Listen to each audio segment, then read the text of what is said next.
We think we're alive. Yes.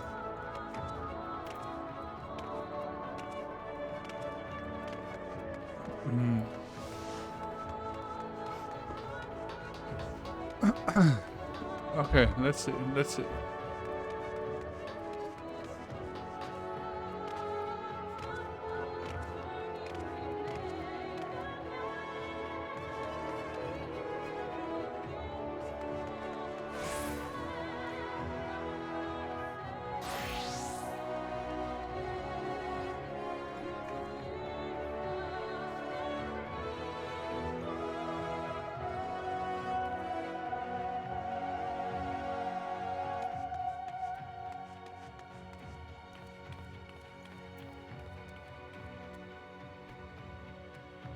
Heart rate off. Just nope.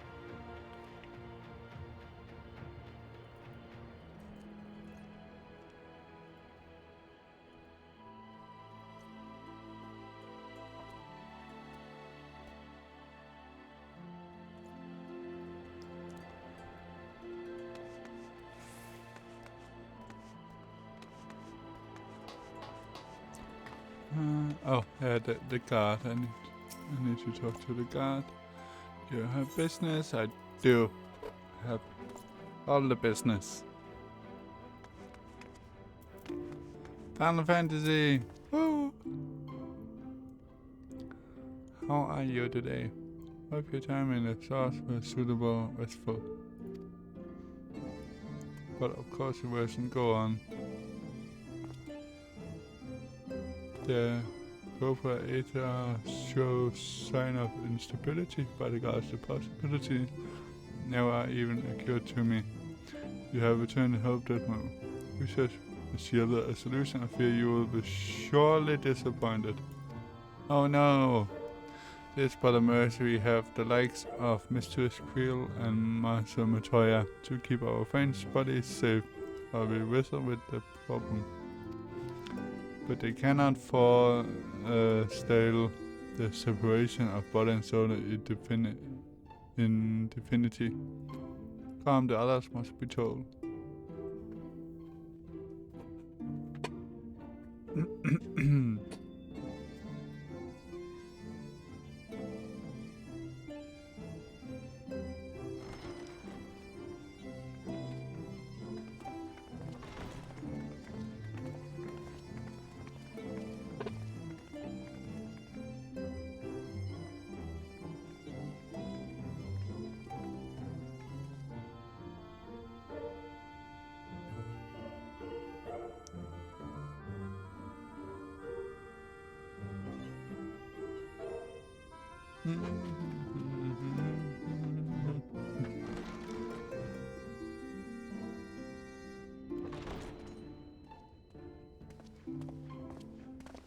Pray excuse my late arrival.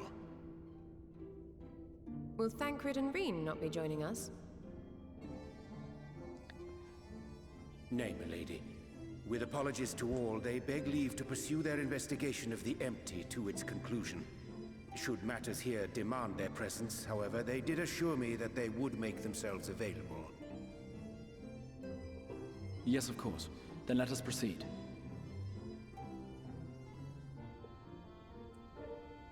I think it best that you begin by providing a summary of Mistress Kryle's findings.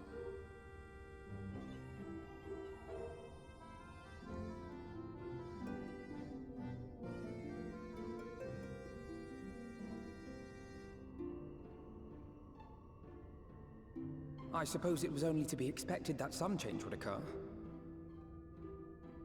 Yet our souls seem unaffected, to my eye at least. How long they will remain so is another question. Kryle is right. It is imperative we find a way to return to the source. Perhaps an explanation of the method by which I brought you here will yield some inspiration. Ere I begin, it must be noted that I am by no means a gifted mage. In order to employ powerful magics, I must rely upon the Crystal Tower and its boundless reservoirs of energy. The magic that summoned you was no exception. 'Tis a singular spell, adapted through painstaking effort from the technique that transported me to the first. To use an analogy, it works by cutting a hole in the fabric of reality. A hole tailored to the object of summoning, through which it and it alone may pass unscathed. Though I succeeded in creating said hole, I failed to latch onto my intended target. Instead of you, the spell found those close to you, and ended up summoning them in their incomplete state.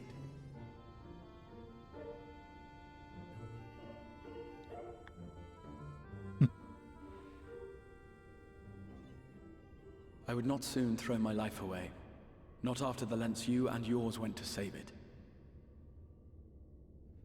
And so long as I breathe, I will spare no effort to see you safely home.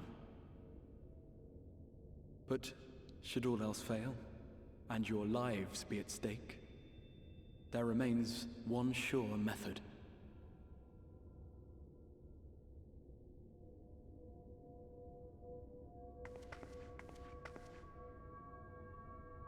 Oh. What was that for? How can you even entertain such thoughts?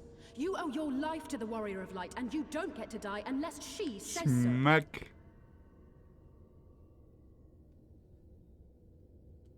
Your followers await your divine judgment. What did you just...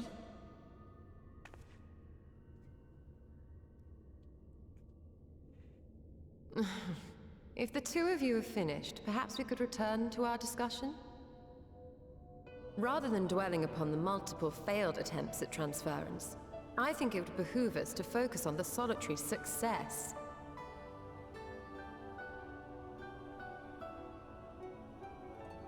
I would draw your attention to the fact that our friend can travel between worlds possessed not only of her body and soul, but her personal effects besides. This is no different from the teleportation magics to which we are all accustomed. Magics that allow for the transportation of those inanimate objects one considers to be an extension of oneself. Are you suggesting that simply by considering us her possessions, she could carry our souls back to the source upon her person? Well, it would be nice if things were that simple for a change. But vague notions of ownership seem a rather tenuous thing to stake our lives on. So much as a moment of doubt on her part and we'd be left floating in the rift. Milady hath the right of it. The requisite fixity of belief would be too much to ask even of our friend. Yet were we to immure our souls within an object in her possession, mayhap then our safe passage could be assured. White Eorzea would, I believe, serve as a suitable vessel for this purpose. It was conceived to imprison the massy soul of an Ascian, and should house one of ours with relative ease. We would need only to ensure our soul's safe preservation inside the stone, and identify a means by which they might be transferred back unto our vacant bodies. Soul preservation and transference. I believe I know of someone who may be able to assist us. On the far shore of the source, there stands a great palace built by the elves. It was forsaken in the wake of the flood, but a certain Numo chose to make their home there soon after. Though they have long lived as a recluse, they once occupied a place of honor in Verbert's royal court, and it is said that none in all of Norvrant is more knowledgeable than they on matters of the soul. Well, I've no objection to seeking a helping hand, but if they've gone to such lengths to hide themselves away from the world, what makes you think they'd be willing to lend us one? A worthy question. Years ago, I myself tried and failed to solicit their cooperation in the battle against the Sin Eaters. No sooner had I begun to make my plea than they unleashed a swarm of their familiars upon me. Unlike me, however, you have curried favor with the Fae folk. By that merit alone, I am hopeful that they would grant you an audience. They may still be inclined to turn you away, of course, but if their knowledge might feasibly facilitate your return home, we have to try.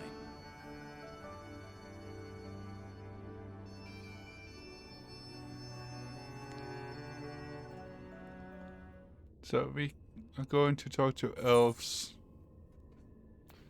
Goddamn dagger ears.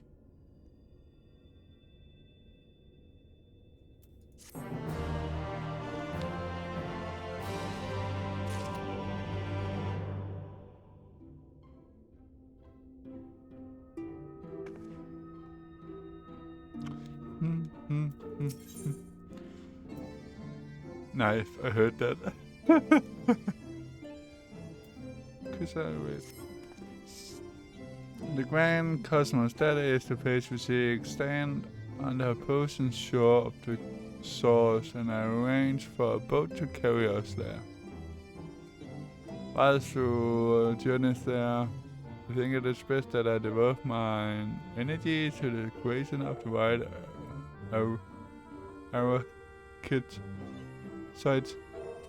But the process requires no small amount of time, and should the Numo consent to lead us to aid, we will have need of a suitable vessel along. Agreed. Then I would ask the rest of you to meet me in Solon, and do be prepared for a warm reception.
As I told you before, I had Scotty set foot on the palace grounds when I was set upon our host familiars and expect our reception today to be no different.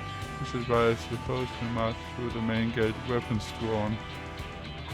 I'm sorry, but I will not get you a position for assistance. You can't honestly think Barton in looking for fight is going to save them.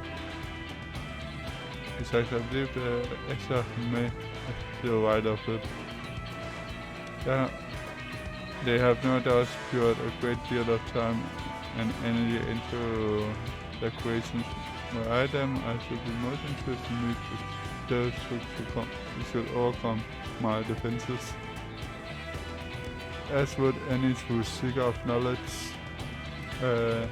And there is little we can say or do to convince them to help us if we know nothing of the character nor unless why they choose to hide themselves from the world. But if we can seize their interest, perhaps we can earn ourselves an audience.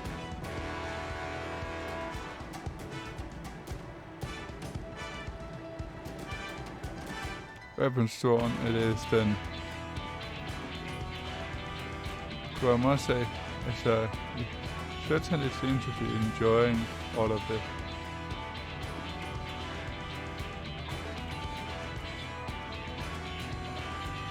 You are?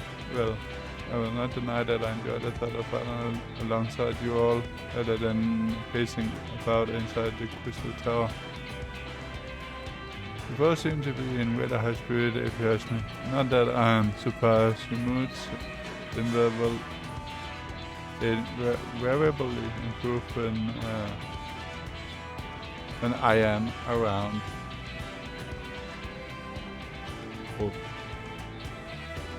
Well, what exactly I am implying? The calamity and the light fish seem destined to consume her has been extinguished. It's only natural that we be pleased to see her.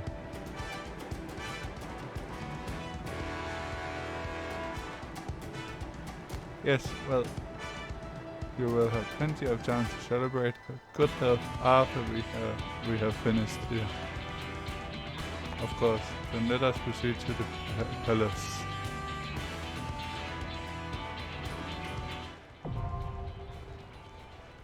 The Grand Cosmos.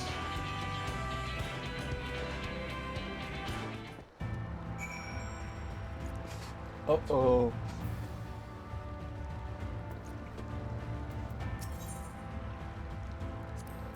Come a party.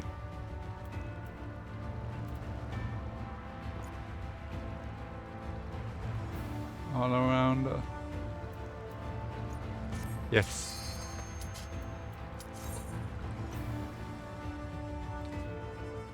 Duty finder.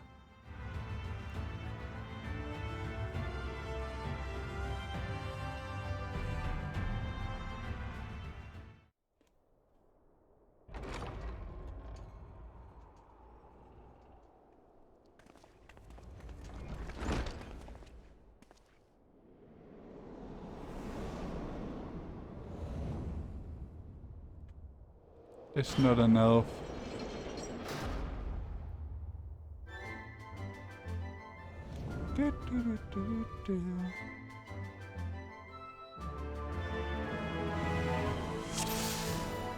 Commence.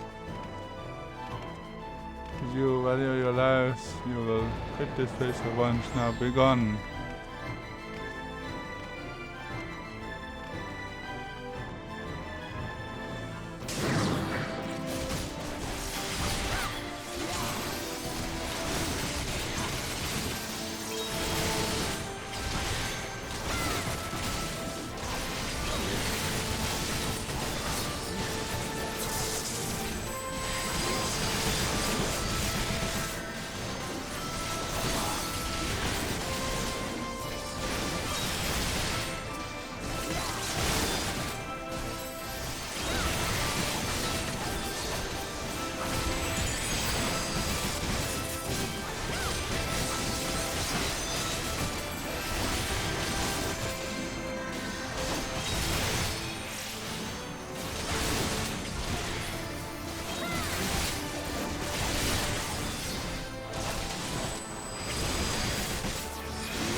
Please crossbow.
Seeker of Solitude.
It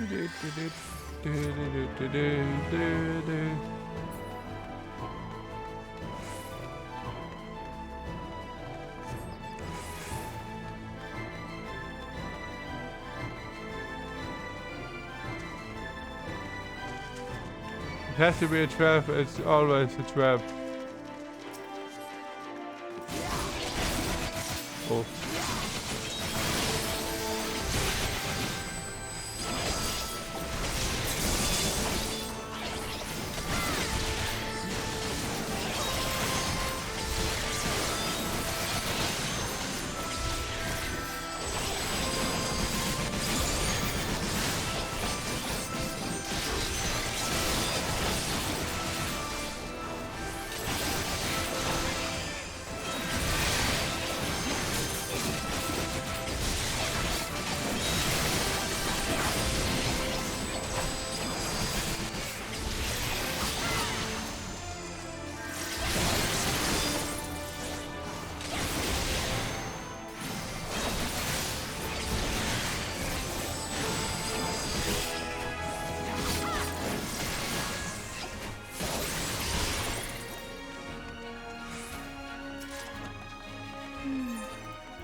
Uh-oh.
Ba ba ba.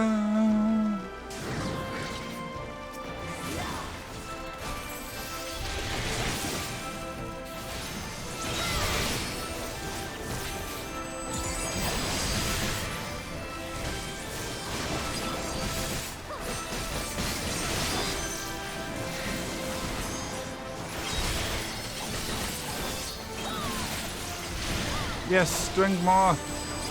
Yes, nope.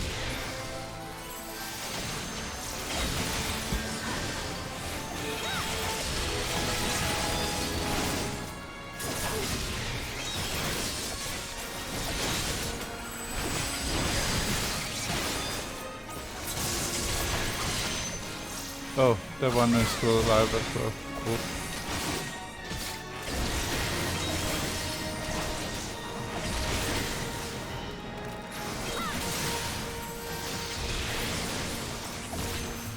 Ah.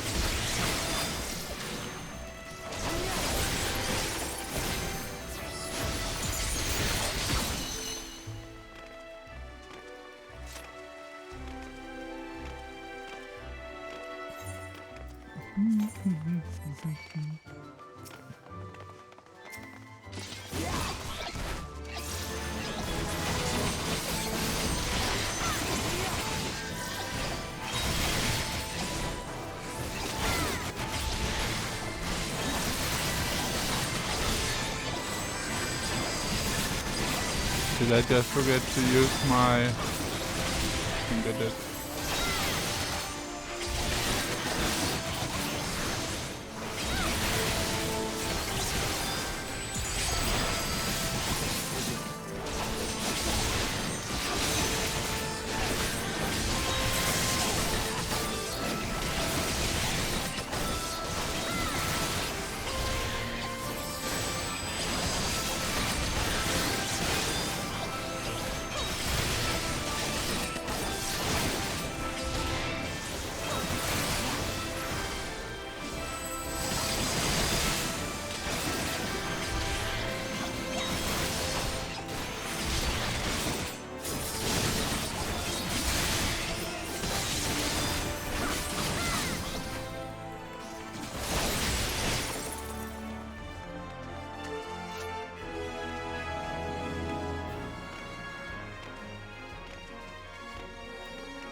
just these 3 things. Oh.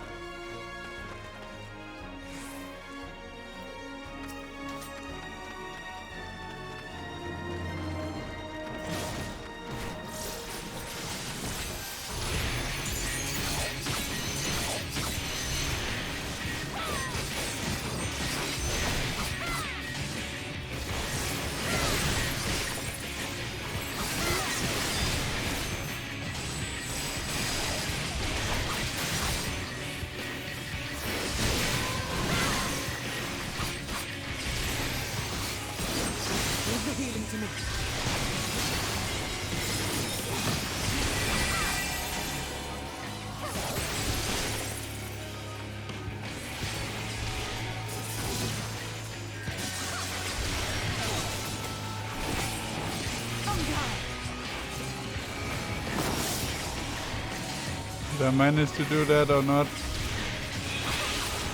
Okay, I did.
Oh.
Oh.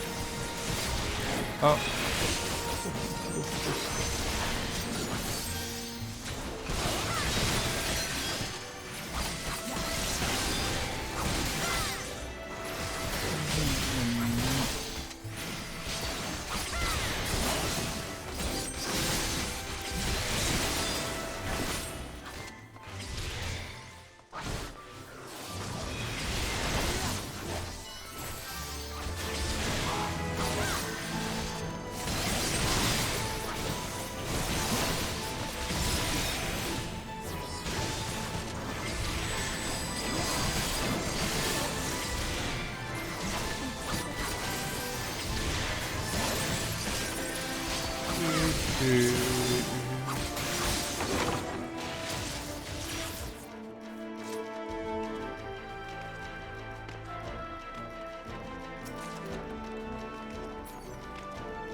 Uh-oh.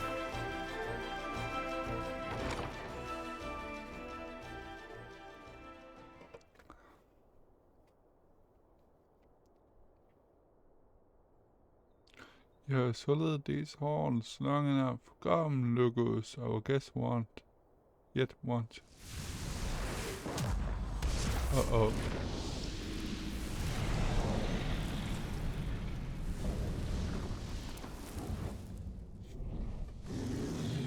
Insatiable flame. Ooh, sexy.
And exit.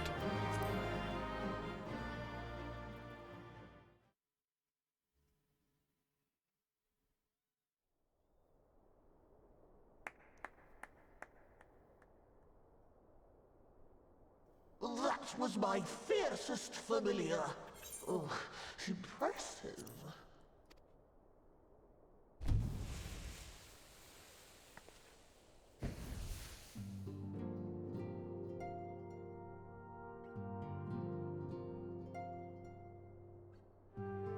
It's Master Splendor! In not a wet form. Backlook, 'tis good to see you again after all these years. And judging by your vigorous greeting, I dare say the feeling is mutual. To be sure, a simple shake of the hand would have sufficed by way of welcome, but I shan't complain. But you must be wondering as to the purpose of our visit. We come to beg your assistance in a most urgent matter. Sake? Beg? Our comrades' very souls are in danger. If we are to save them, we will need the benefit of your unsurpassed knowledge on the matter. Please, will you not sit and hear our plea? Oh, how dare you! How dare you speak thus in my presence! It was to escape such words of temptation that I hid myself from the world of men. You are sinners, one and all, and I swore never again to have any part in your affairs. I can only imagine what terrible events forced you into a life of seclusion. But I know that the Numo are a good and noble folk. It is not in your nature to turn a blind eye to the plight of those around you. And in treating with us, I am certain whatever mistrust you feel for man will begin to heal.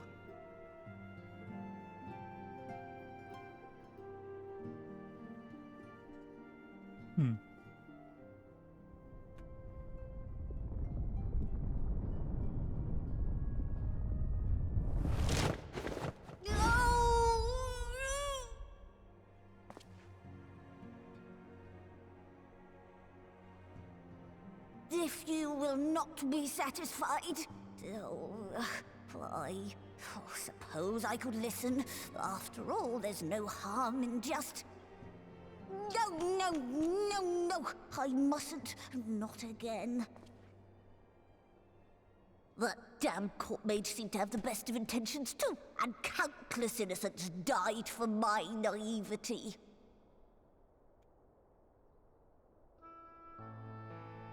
Oh, you know not what you ask of me, what horrors my knowledge has wrought.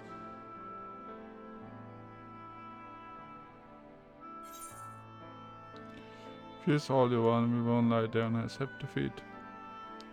We would never misuse it.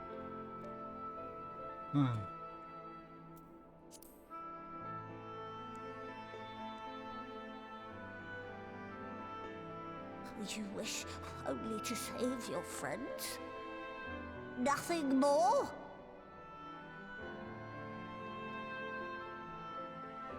Do you swear it? No. No.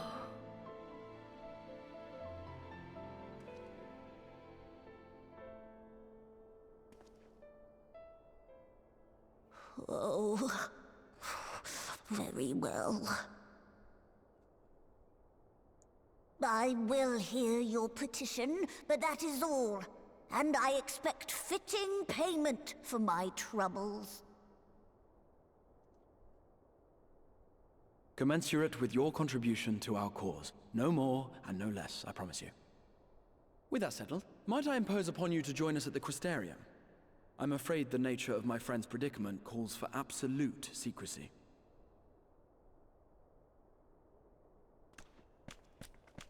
Yay!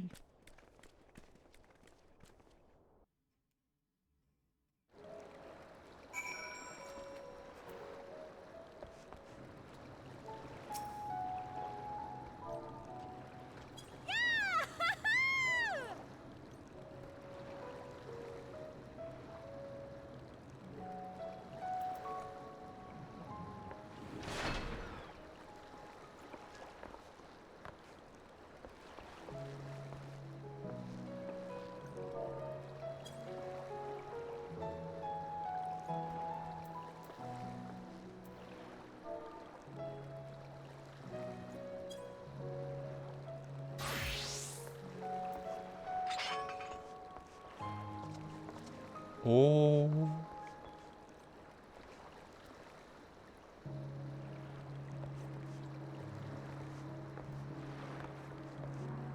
That's Mexi.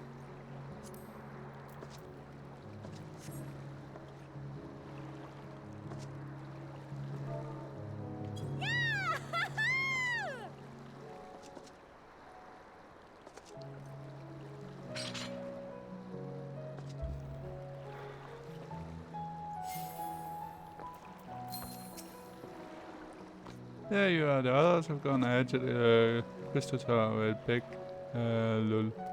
look. The record, I truly wish we haven't had to resort to using such words when tweeting with them. I have ever such a convinced, not compelled. Yet I cannot deny that a part of me is glad you and your shared the standards of the Numa with us. Had he not, big Luke wouldn't be here.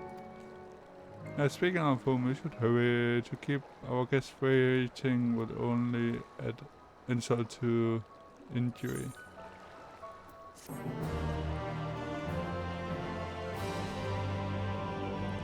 We may now enter the Grand Cosmos where the party of NPC avatars to make use of the future over Okay, of course. Alpha now looks just about ready to leave you behind.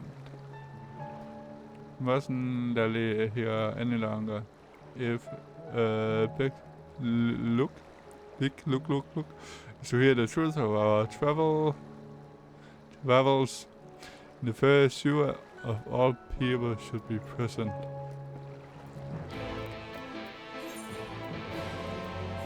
Back to the Crystarium.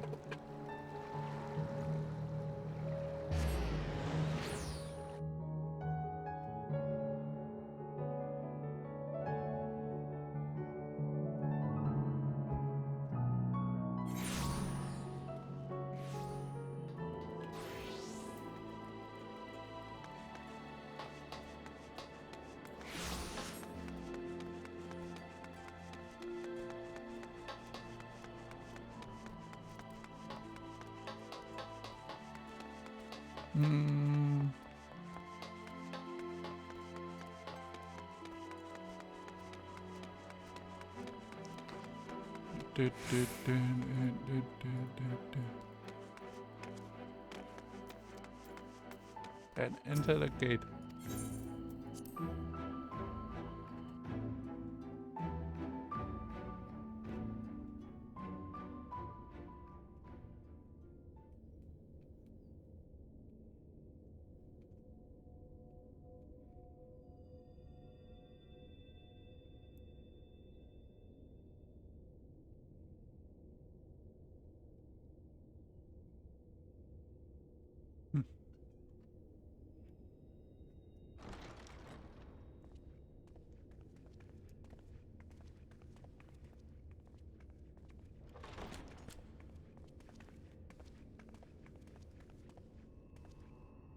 I'm sorry. You mean to tell me not only that the return of night was your doing, but that you hail from another world as well? Everything we told you, of the source, the shards, the 7 Umbral Calamities, all of it is true. I realize how fantastical it sounds, and I would not blame you for doubting our testimony. But given your expertise, you must surely have noted the peculiar nature of their souls. Any other time and I would have dismissed your stories as balderdash and flummery. But upon closer inspection, 'tis plain their souls are far denser than is normal, and that they do not possess true bodies. Save you. Your body is your own. And your soul is the densest of them all.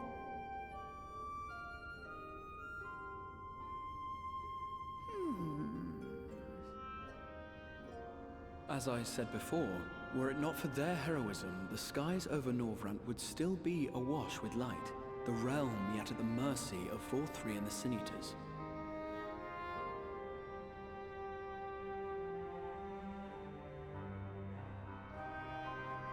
After all they have done for our home, seeing them safely back to their own seems the very least we can do.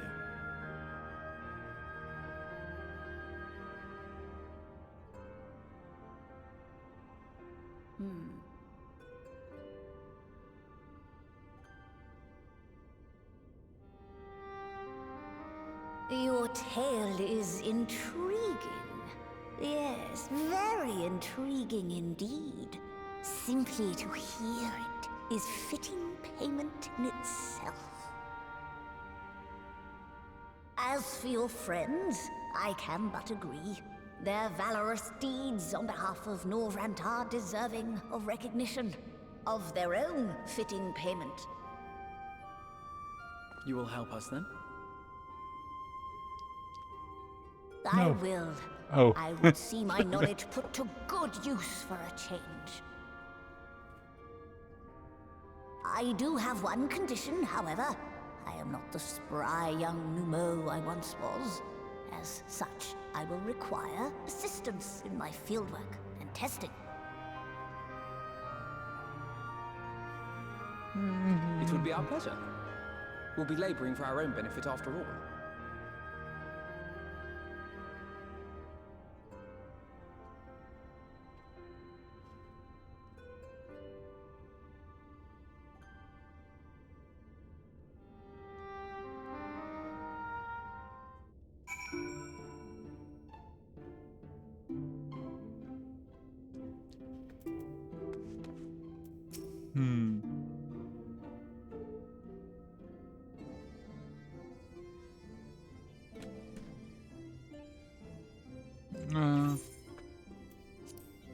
You have strong quite a tale, but tell me, have you given any thought as to how you might return to your world?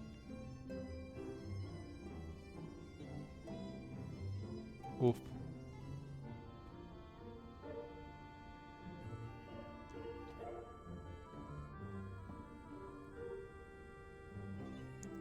Right, Eric, you say an intriguing proposition, one which fails to account for the present state of your souls. They have become highly charged, likely as a consequence of having maintained tenable forms in such an energetic, unstable state. There is no telling what may happen to the soul within the arachide.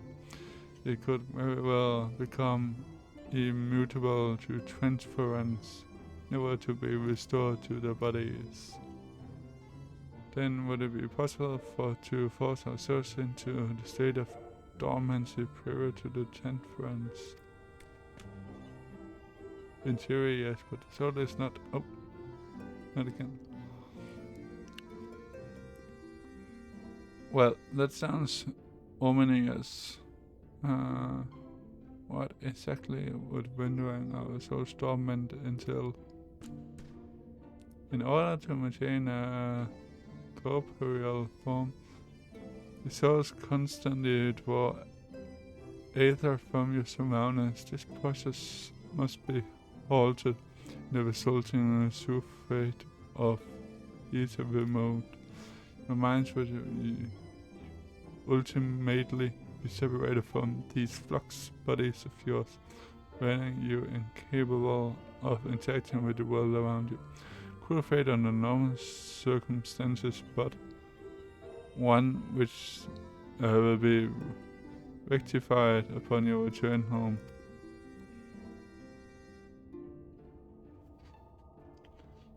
Living lifeless husk like those poses at the inn at Journey's head, corrupted by sin as the ether made stagnant by light. Corrupted, stagnant. And I see these unfortunate individuals. How do you think you might be able to help them? I might or might not be, but I shouldn't know for sure until I have seen their condition firsthand. And I will be glad to take you to them, under understanding that you won't do anything which might increase their suffering. It's my fate, man. I lost, not my compassion. Well, I see no need for all of us to accompany you. You escort our guests to the inn. I will assist you in India in creating the Ericite. I believe my talents would be better applied to that endeavor. As well, might I leave the three of you to assist Beckluke as necessary.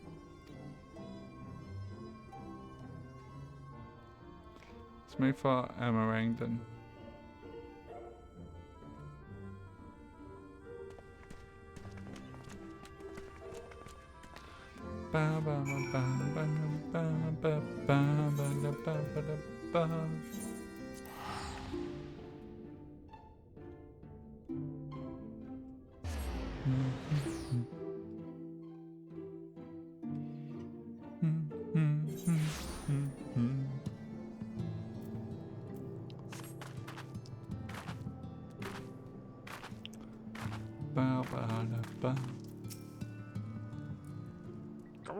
Casual raid. Hello, Cass. How are you? How was the stream?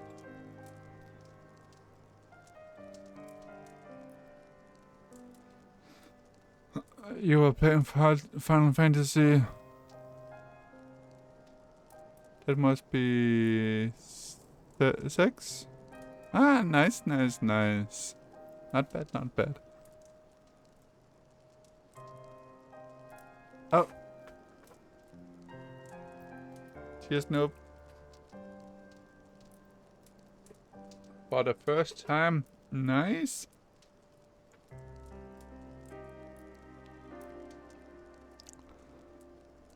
But yeah, thanks for the hydrate as well, noob. You probably don't know how far you got into it then. Yes, it is. So this is Etheric, is it? Yes, his etheric balance leans apparently towards the light, towards status.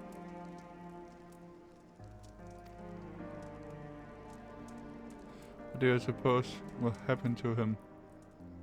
Not too bright, are you, boy? The same as all Posos corrupted by light, he will become a sin eater. Don't know that we defeated the wardens and banished the light from the sky. Hellrake was completely unresponsive before, but now I have so many games to clear out. Mumble.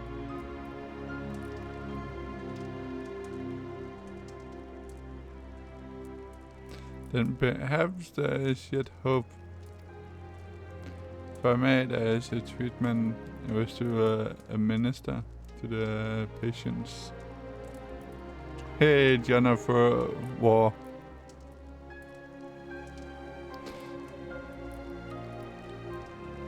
What sort of treatment?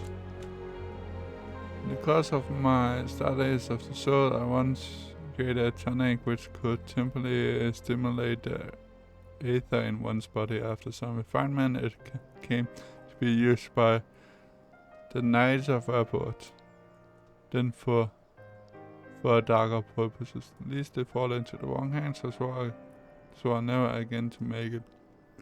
But for their sakes, I'll break that oath.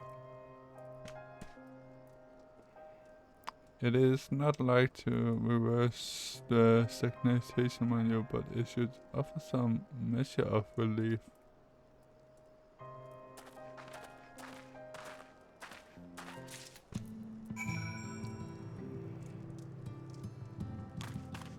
Treat the patients with the soul's tonic.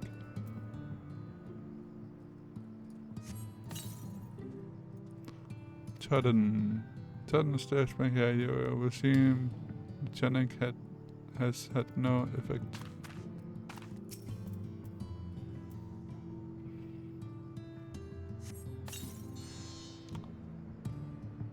What is this? Warmth I feel in my chest.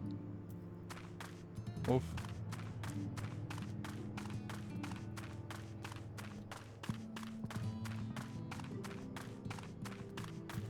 The noob cake lost his Final Fantasies at his cast. I feel warm and my legs, they don't feel as heavy.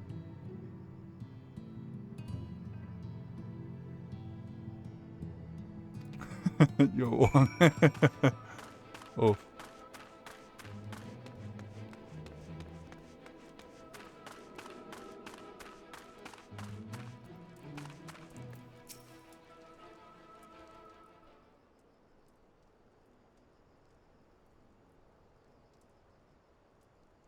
Now then, have you noticed any change in the patients?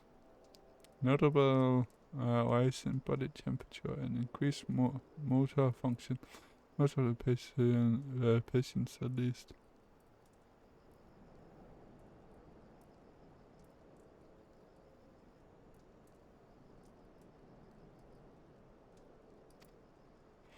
The more severely affected show no response to it.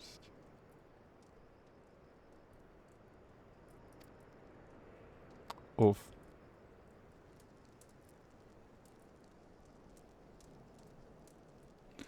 As I feared then. It is true that with the restoration of night, the corruption and influence of light will no longer grow, and yes, the bodies will naturally return to equilibrium given time. But this holds true only for the corporeal ether. The incorporeal ether, that of the soul, is not so easily mended.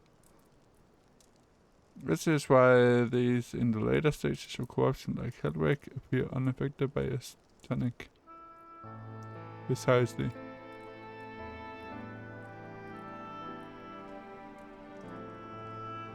The boy's soul is too far gone, his mind held together by the finest of threads.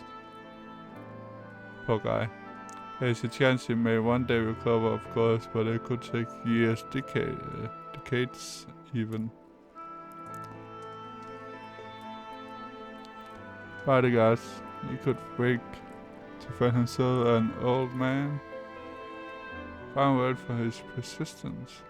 The opportunity to mourn the life he never had a chance to live. Now there must be something we can do. Look, I realize this is not why we attended your aid, but do you think possibly we can find a way to hasten their recovery?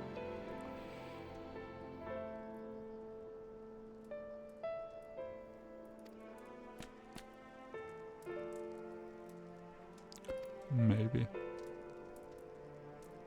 Why do I think it impossible that in treating them we might learn something of relevance to your own predicament?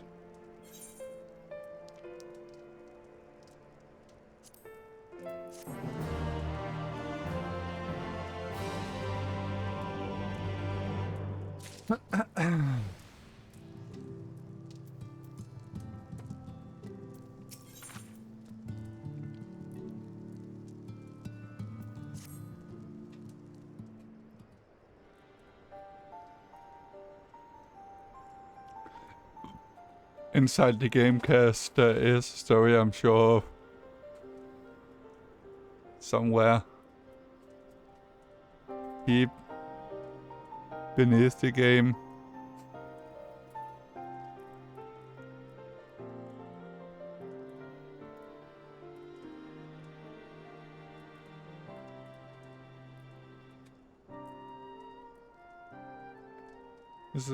I suspect the crystal has told you. Suspect the crystal has told you. Suspect the crystal has told you.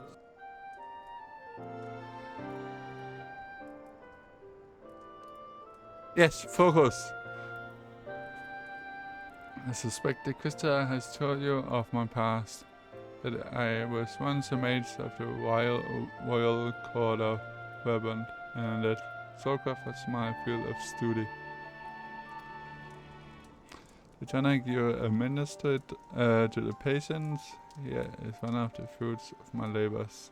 Hope to do great things for the kingdom. But in the end, my knowledge brought only suffering and plague, the like of which none had ever seen. The hands of unscrupulous man, what should have been my greatest triumph, instead became my greatest shame. You mustn't dwell in person, and now you have a chance to redeem yourself. What should I take? The first one or the last one?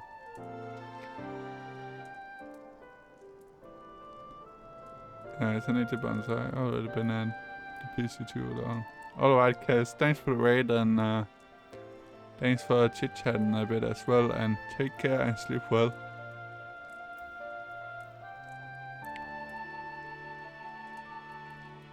Bye, Cass.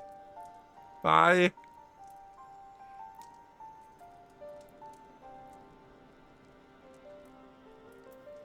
Oof. Oh, yes, a chance to redeem yourself. That I do. A comforting thought indeed.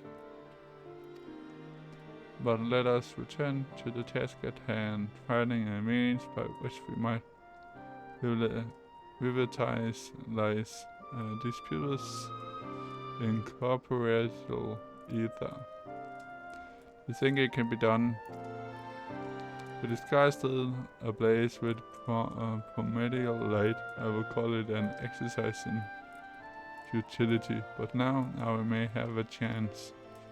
Method I have in mind will entail conjuring of the familiar. They're able to amplify the energies poured into them, making them the perfect conduits for the ether releasing magics we will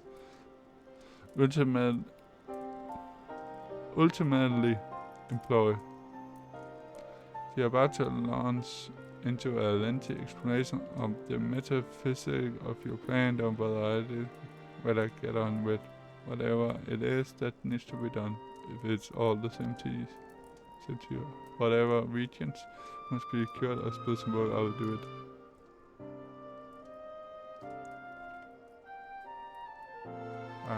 I admire your spirit very well. Your first task will be to gather the necessary materials. Purest of water and the finest of clay, as well as a fey lantern brimming with pixie magic. If you're convinced that resulting familiar could help the patients, fine.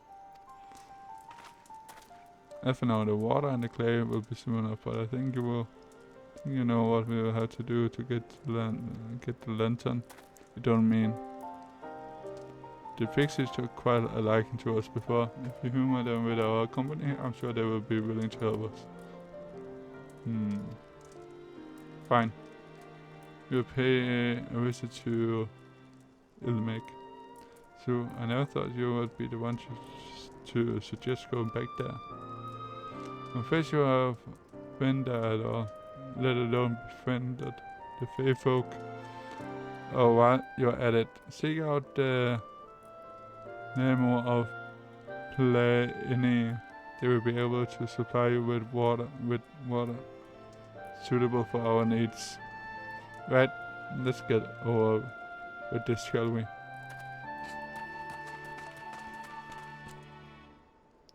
There still remains the matter of the clay. Might I prevail upon you to find it?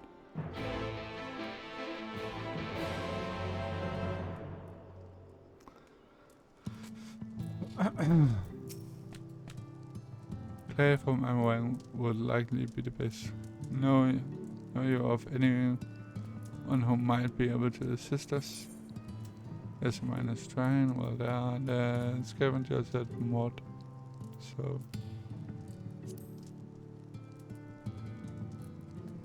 yes, they will be able to point you in the right direction, I'm sure. While you are there, while you and the twins are occupied, I will see if there is not else I can learn of the stagnation which infects the people here.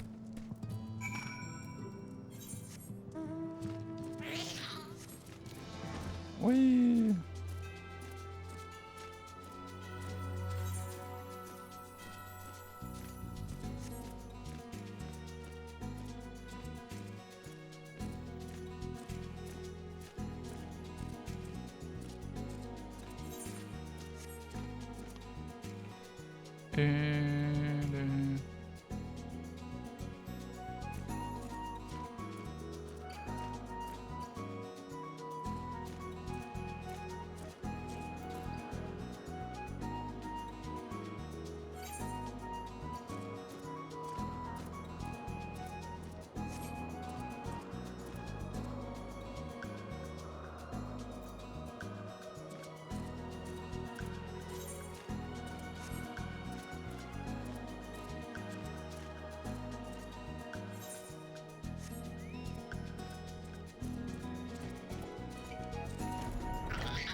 Already now, well, what a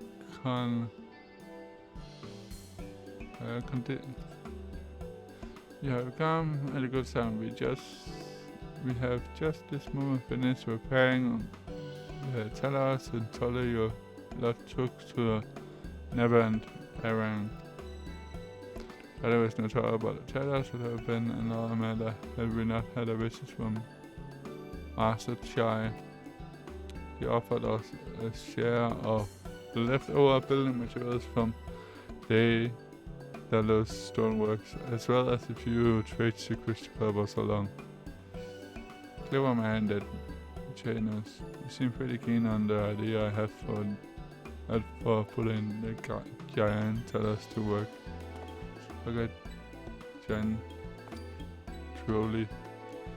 But Magnet still refused to see all the good we could do with it. Crazy!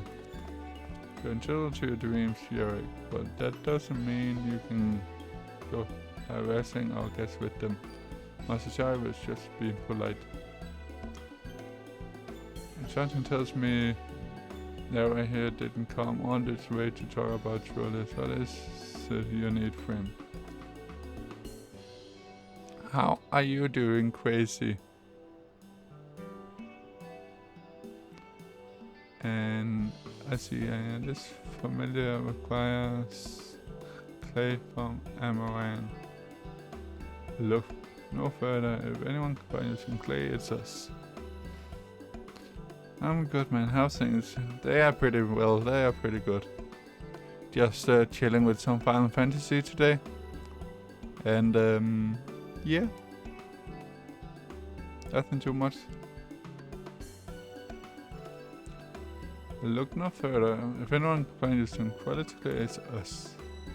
Saying that it isn't exactly commanded nowadays, but there must be some lurking somewhere or another, waiting to be dug up. If I'm not mistaken, there was a time when they used to take the clay from Mount Iran's mines to make adobe bricks. This is formerly Coyotes now, but if you're So after the good stuff, you could do worse than to look down.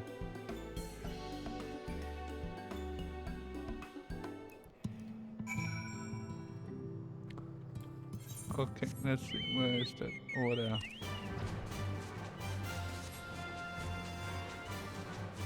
Whee!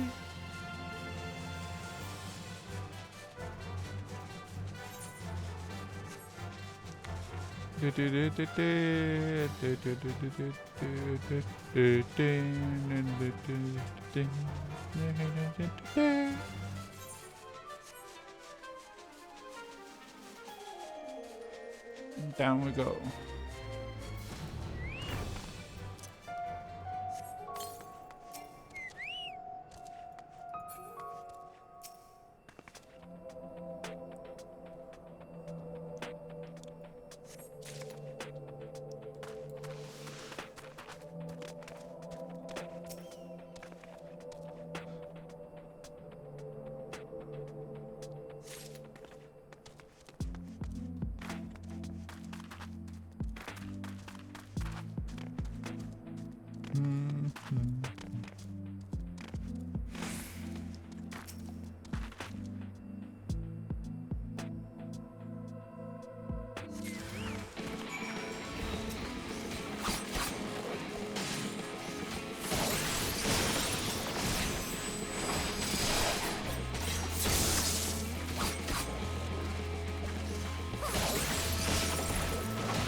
Oh. Well, it is quite good. There is music.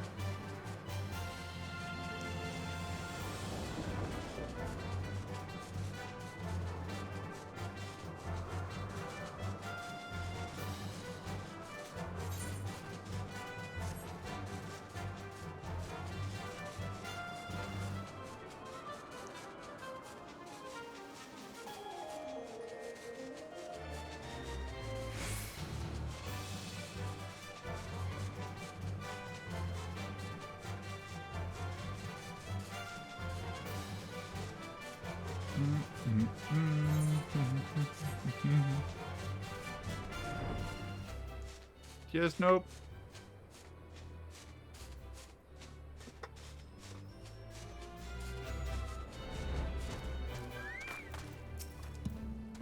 Twins have returned, and in one piece of that, I was convinced Pixel would turn at least one of them into a garden ornament, but no.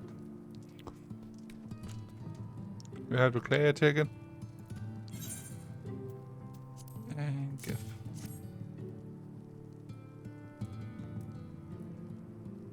Wonderful.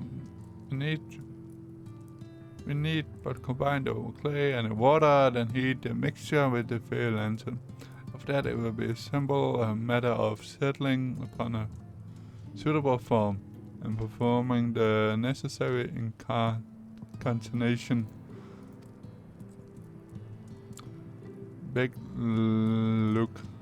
I have a question. In the event that we had need of this spell and you aren't around, would it be possible for another to perform the incantation? Assuming they possess the requisite skill, yes. I like an order to suffer so much, and I swore to do everything in my power to save them. If there is a chance this spell could work, I would be the one to invoke it. Perhaps you should be the one to do so. Deep understanding of the subject's physical state combined with a strong desire to help them can destructively increase the magic's effect. And you are plenty more familiar with these people than I. There's a few in all offering more dedicated to finding a cure. Is that not so? Absolutely, she's the best woman for the job. Very few, but if not, go away. I will see what I can do. I'll give it my all for Helveg, for Telsen. Oh.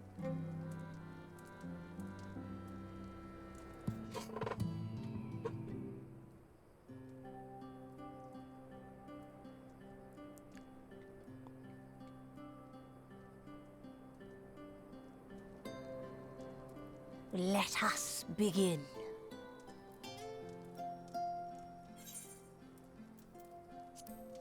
Off. I trust you've prepared the clay?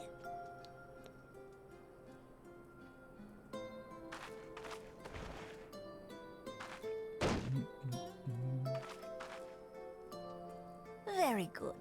Now, I would have you sculpt for me a porksy. Plump, with floppy ears and a short curly tail.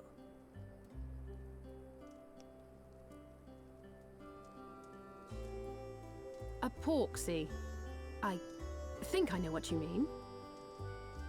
No, you don't.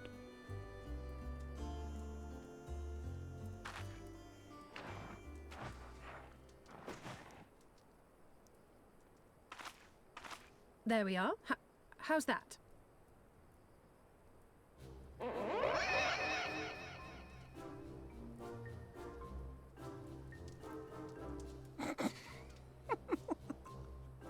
Well, it is certainly creative. There's no denying that.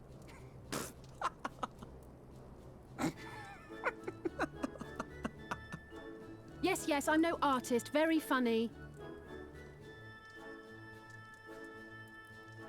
Pay him no mind, child. Though it may look like a grotesque parody of reality, it is what the invoker believes that matters.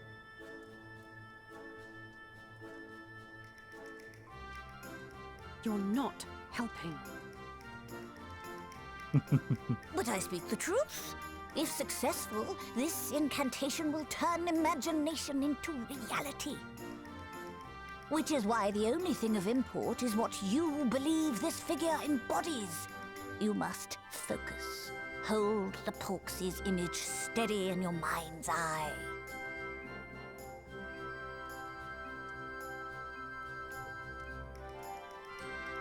Now then, as I taught you, relax and allow your energies to flow.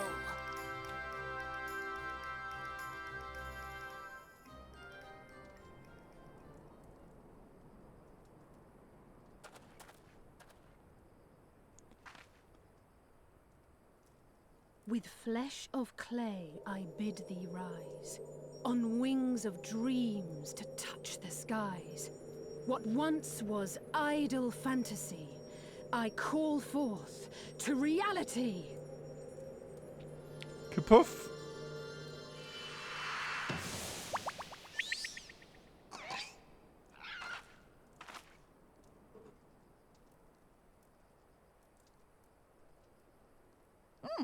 Not bad for a first attempt. Now, let us see what can be done for young Halric.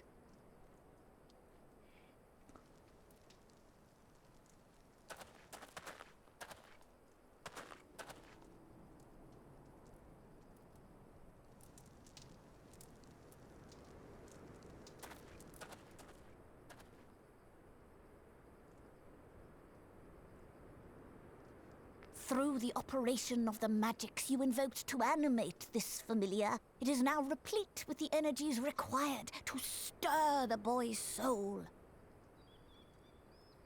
You need but give it a name, and it will do as your heart desires.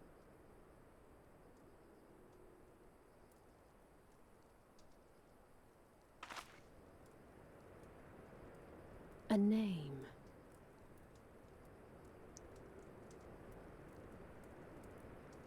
All right, I've decided. Now.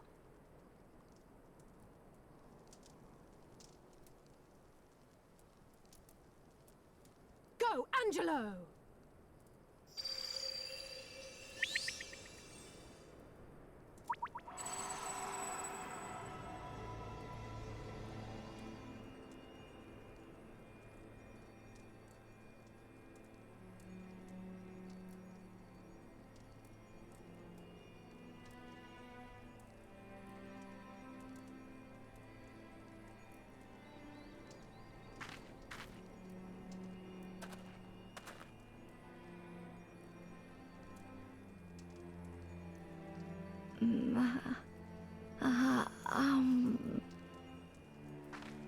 It's alive!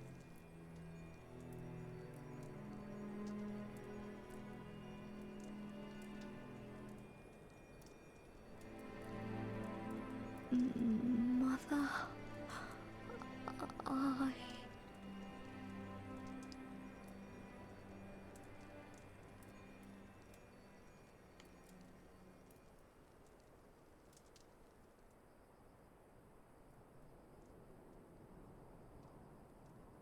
Not for long. Just for a little bit. Off.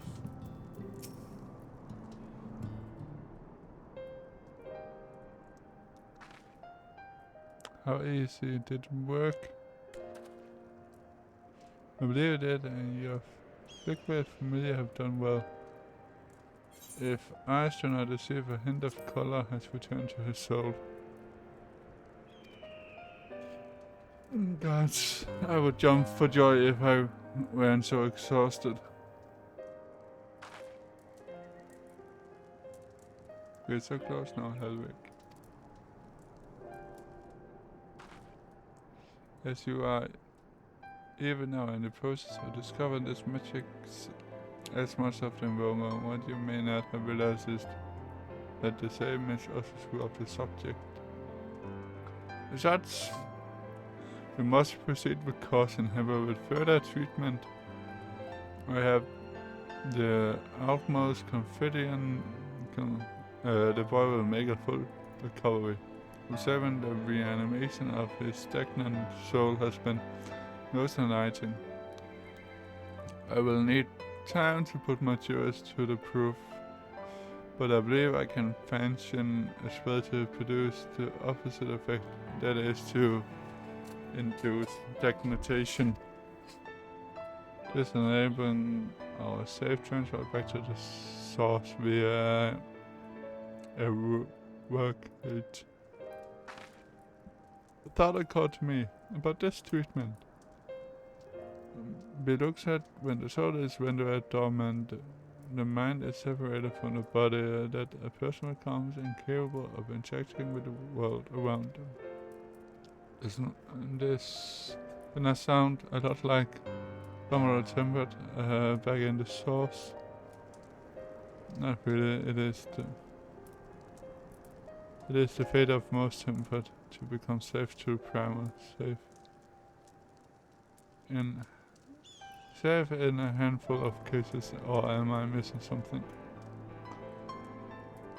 Back in matter, this technique, the act of revelation, the soul I know of at least one individual could desperately use such treatment.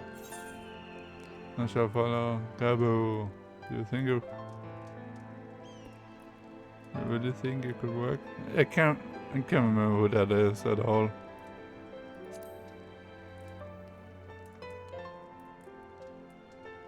Gabo, his condition is... Hello, Logic. His condition is familiar to Helvig and the others, that the only difference being that his soul is suffused with Earth's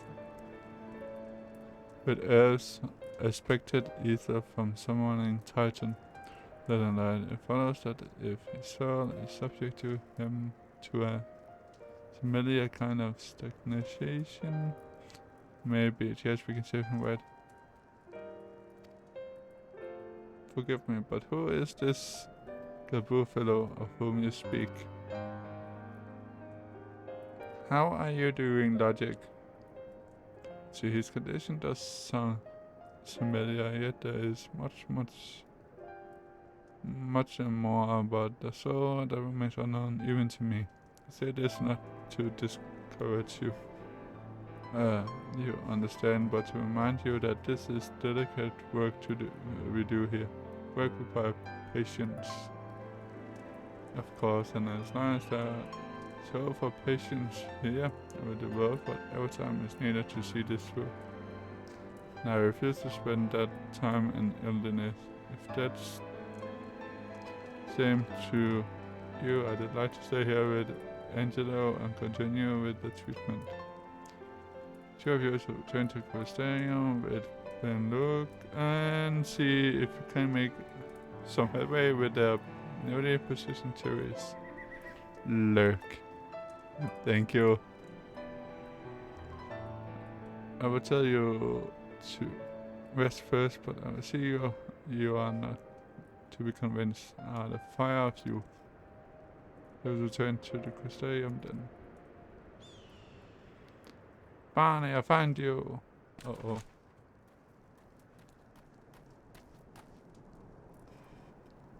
What are you doing all the way out here? The shower back in Yulmore. Lady J set herself, signing and pacing the whole lot. Near enough begged me to go. Signing pacing, you say? It must be urgent. Take it, I will be returning to Yulmore and go on then. It's not as if I have anything for you to do.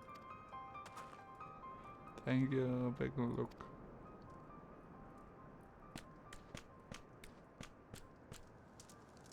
Never bothering you and all, but she says the future of you more at stake. Uh-oh. Uh-oh.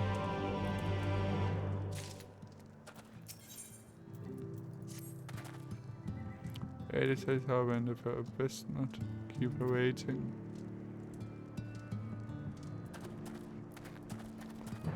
Bam, bam, bam. And to Yulmore we go.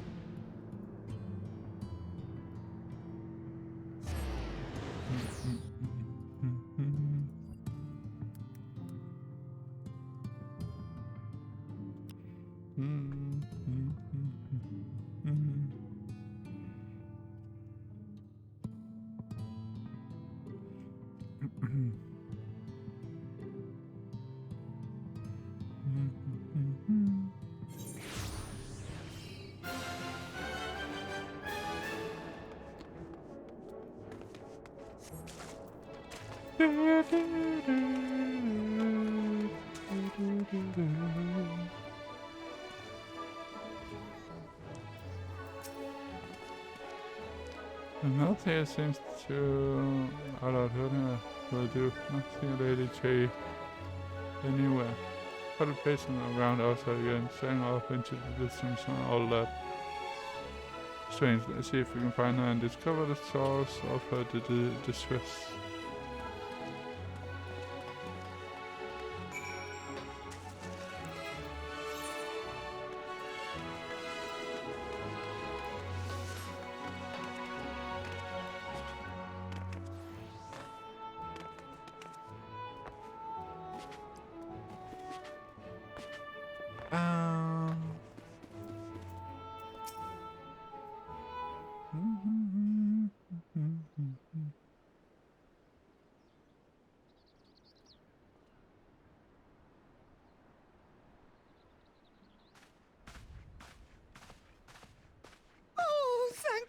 You're here. Lady Chai, whatever is the matter? I knew not where else to turn. Oh, this is all too much for my poor heart to bear alone. Alone? What of Master Chai? But that is the very reason I summoned you. He's gone. What? What happened?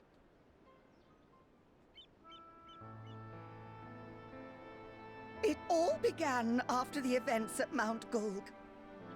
With Lord Vorthri out of the way, we all agreed that a new leader must be chosen. And so you held an election? Yes, well, sort of. Not a single person volunteered to stand, you see. After a lifetime of leisure, we free citizens have grown somewhat indolent. Readapting to the harsh realities of life is trying enough, but to take charge of a broken city as well. No one wanted such responsibility. Nevertheless, Yulmore could not well do without a leader, and so we decided that anyone and everyone should be considered a candidate. And after we cast our ballots and tallied the votes, the mayorship fell upon my dear husband. Well, given the manner in which he orchestrated the construction of the giant Talos, none could deny his leadership qualities. But even before then, he had proven himself at Daedalus Stoneworks, don't forget. He is more than qualified for the role. The perfect choice. Indeed. I told him as much when his victory was first announced. But perhaps I was too forceful in my attempt to encourage him. For shortly after that, he vanished without a word.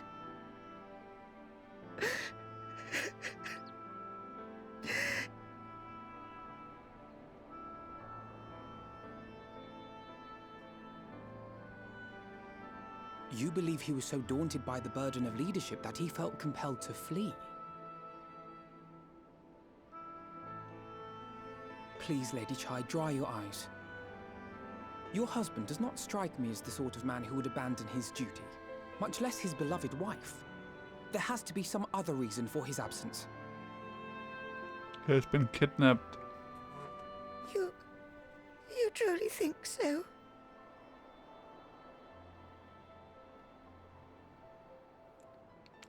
What about you?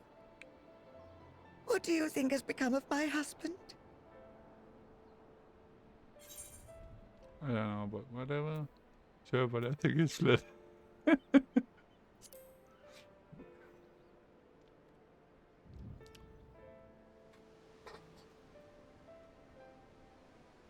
And there you have it, Lady Chai.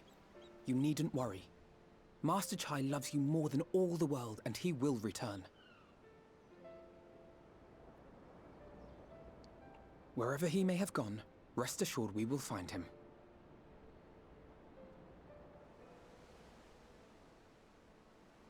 Do you see the water in it? Double hydrate. Oh. Thank you, my dear boy. You have set my mind at ease. I will trust in my husband and await his return. Thank you, noob.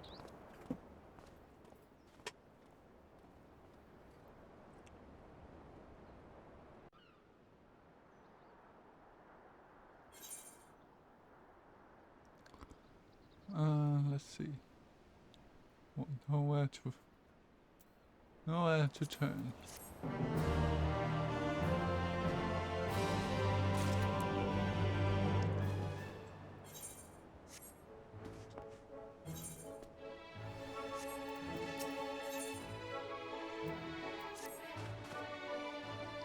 Makes no sense for Master Chai to have left me that way, but even if he had, he would have not been so unobserved.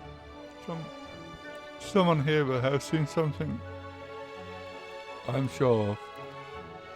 So split up and inquire as to whether anyone saw him leave or falling, and that if they have any idea where he might have gone. Oh. So let's end here.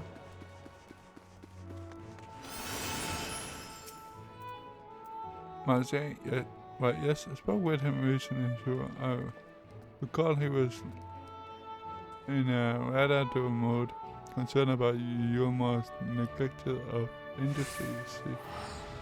With Lord Fortress apparently in insatiable stores of mule and no great need for money, it's little wonder our business were all but forgotten under his rule.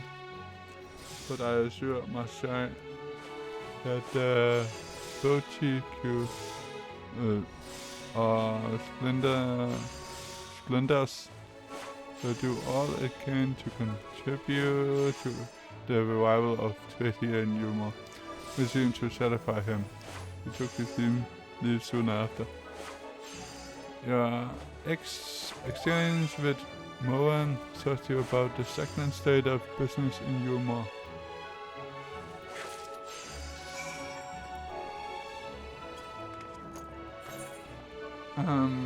Let's see. It's at the bottom.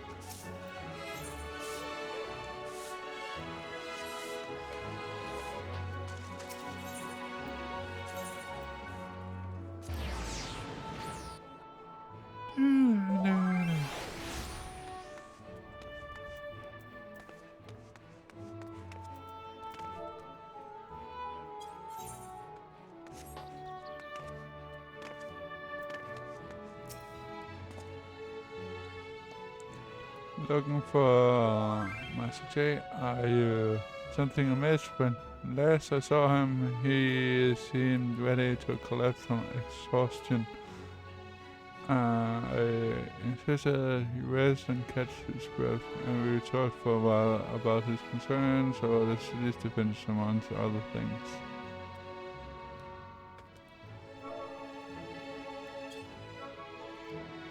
You made more than a few valid points. Many of our men are still recovering after your confrontation with Lord Wolfie and finding General Vanject in a heap in the middle of the plaza shook us all to the core. Men commanded no small amount of loyalty, and some of the longest some soldiers seemed lost without him. He'd a number of them left. And I will blame you, of course. Without you and yours, we would still be blind to the error of our ways. Anyways, upon permitting, I propose replenishing our ranks with volunteers from the Develex and Gate Town. Have a duty to protect not only Yulmore, you see, but the surrounding regions of Eorzea as well. And I, for one, would welcome any man or woman willingly to take up arms, and for that cause, indeed, I told him as much, and he seemed to relieved to hear it. It was on that note that we parted ways. He headed outside, as I recall. James with Corinus to touch you about a perilous state of Yulmore defenses.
I recall a man fitting that description. I asked to speak with the poor bugger's lady Council Wraith.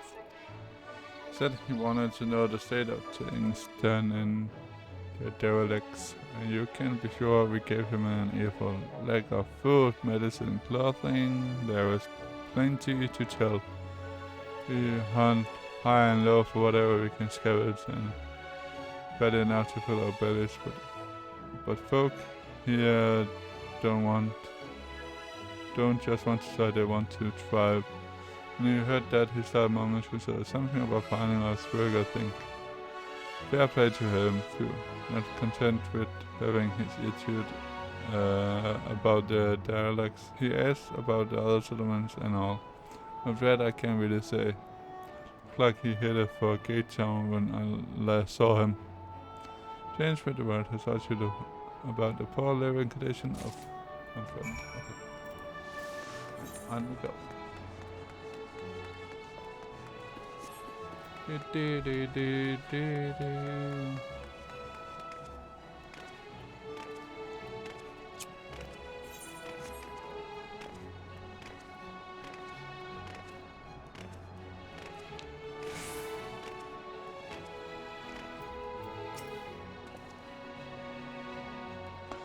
There you are. How did you fare? Have you learned anything which might offer a clue as to Master Chase whereabouts?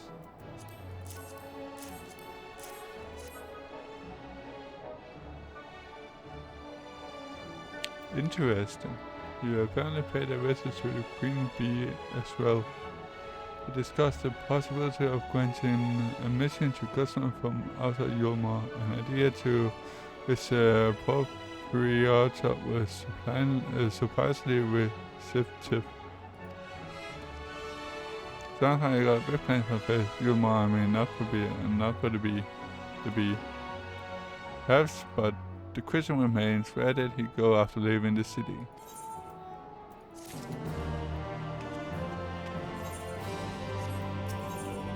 The Thoroughborough Elvenar carefully considers where best to look next. All we know for certain is that Master Jerry has shown great concern not only for Yulmar but the surrounding settlements. It seems logical then that having consulted those within the walls, he would wish to do the same to those without. If you will go and make inquiries and wait, I shall likewise and still tired. Later I leave to you, Garcia. Fair enough. Where should we meet when we have finished? Well, Chevron would seem to me to be his next most likely destination. Thus we convene there with any luck. Some of us will have stumbled upon him by then, but if not, we will be well situated to continue our search.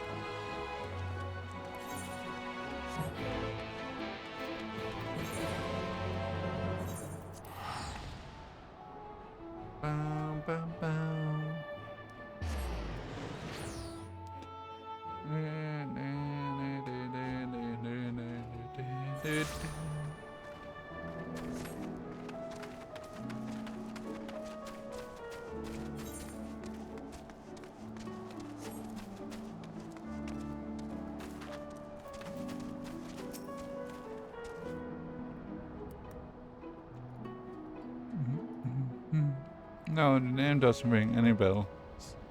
There was a rather devil-looking mysterious gentleman not long ago. He wanted to talk about relations between Wraith and Yulmar, or rather the lack of them. We lost a great many people to the premise of Mole and the chance of a lavish life among the free. And what we thought to take even more from us. Conscription, the few able-bodied men we had left to guard his paradise. I needn't tell you what happened with the Sinitas came. Such things are hard to forgive.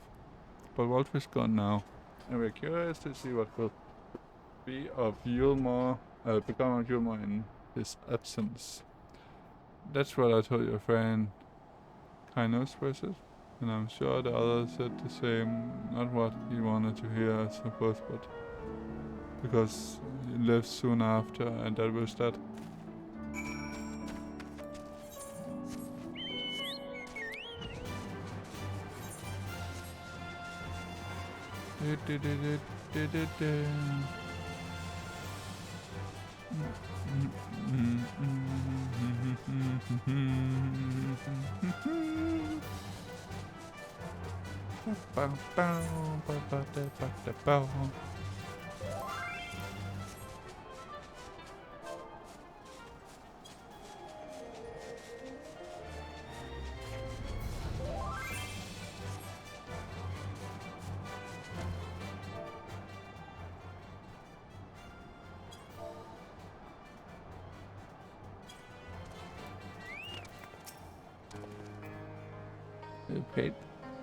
So he paid a visit to both Wraith and Gate Town as well, did he?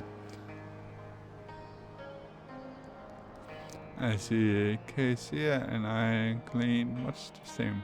Seems determined to savage, but could might yet remain among the settlements of Eorzea. The only likely place he has left to go being Amity. Come, if we are quick, we may yet catch up with him.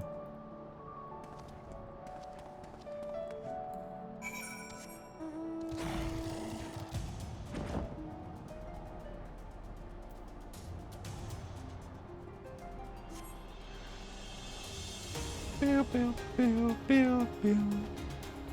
Bill, bill, bill, bill, bill, bill. Bill, bill, bill, bill, bill.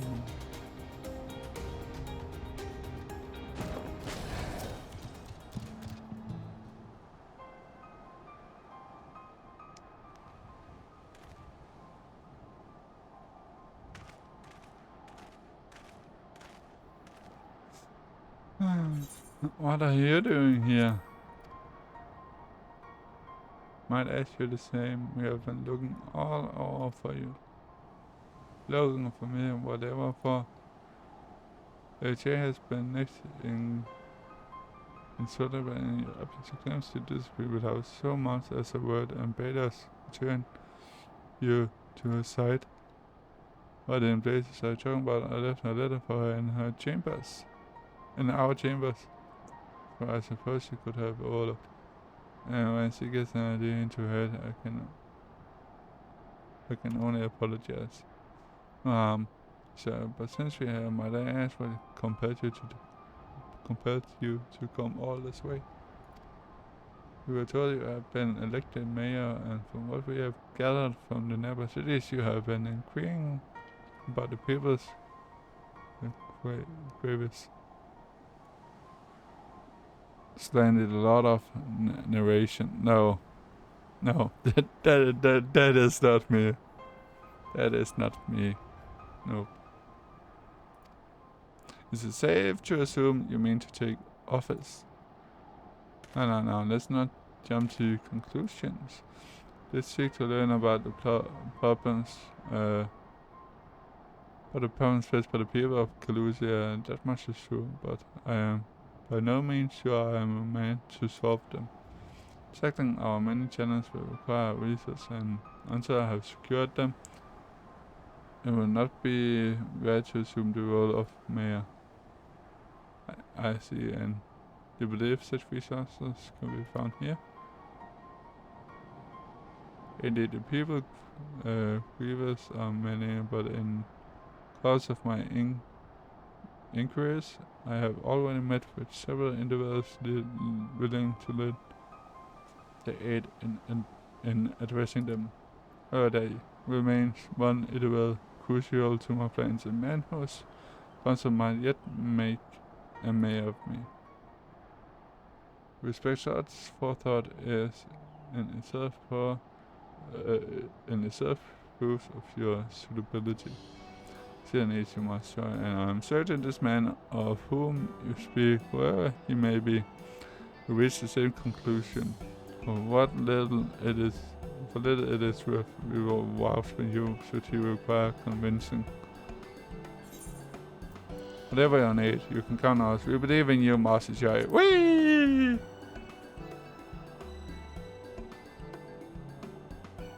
Don't know what to say.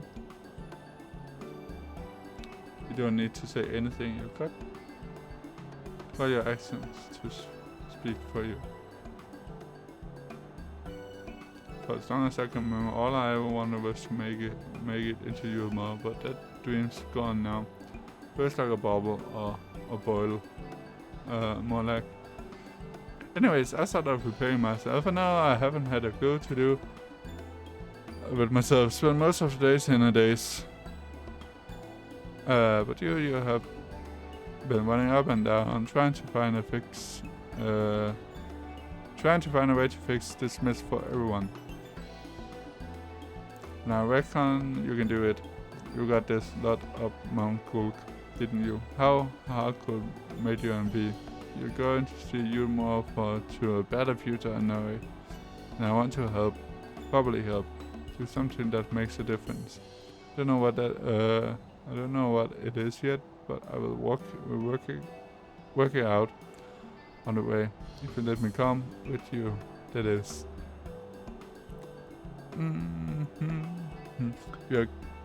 You give me entirely too much credit, a lot of you. I can't deny it gives me heart. Come then, let us press on together. Thank you, Master Chai. But we mustn't get ahead of ourselves. Eorzea needs more than a man with good intentions, which is why I am here, to find one with experience needed to see the city thrive. Who is this man exactly, and are you certain he's here in Amity? Wenton is the name, and yes he is, was. I had scarcely begun to explain myself when he decided his time was better spent elsewhere. Served as chief advisor to Valtry's father when he was in office. If Vanyet was the mayor's right hand, one might say Wenwen was the left, and between them they kept you more on the road to prosperity. Didn't need more than a man of business, which is why I must find him. But even if you do, what makes you think he will listen? Forgiven Chase might not be wise to speak with those who knew him here in Amity. They may be able to shed some light on his reason for rejecting your overtures out of hand. It is first that my sense. Perhaps we should start with Twistle. Then, I recall he made a rather favorable impression on him. I'm certain he will be willing to speak to us. Hopefully, woof woof woof.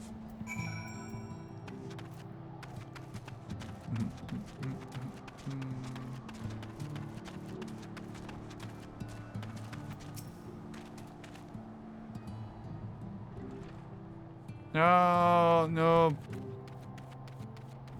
Why? Why? Oh, okay. A small break then.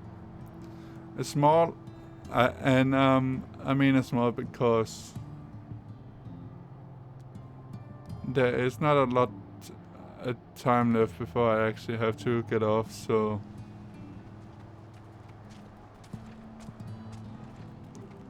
So a very small break.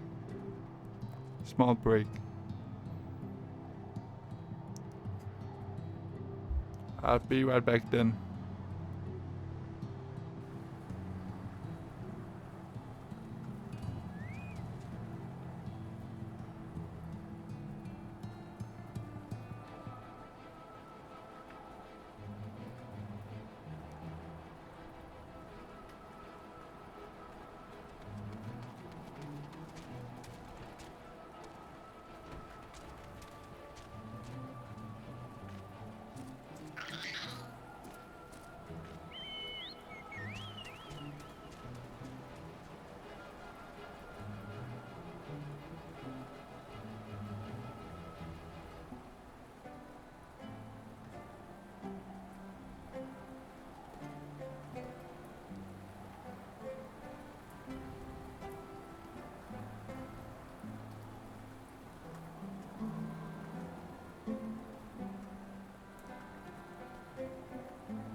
Hello again.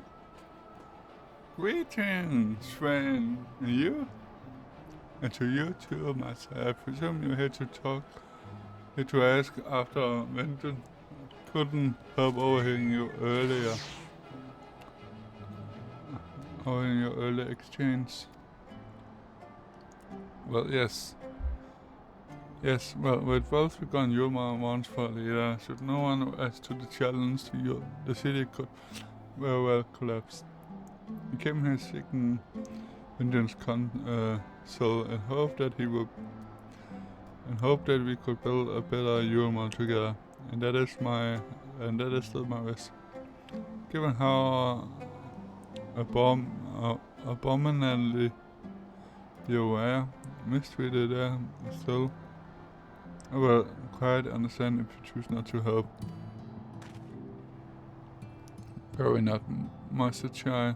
Bear no grudge against you or the people of Yulmar, and I would not see you suffer for always villainy. So no doubt gathered from your meeting earlier, Vendwen can be rather uncompromising. He has his principles to see and little patience for anyone he deems less committed to their own. Your desire to right the wrongs of your past, of Yulmar's past, is quite admirable, but if it gives you bear on the city's behalf works against you. I can see it in your eyes, in the way you carry yourself. It goes without saying he sees it as well. Must let those feelings go, Master Chai. More assertive, commit to this cause, and prove to him Yulmar has the resolve to change. The resolve to change. If he was heading towards Pit 8 when he left the plane, go on and speak with him. I suggest you be firm and clear in your intentions.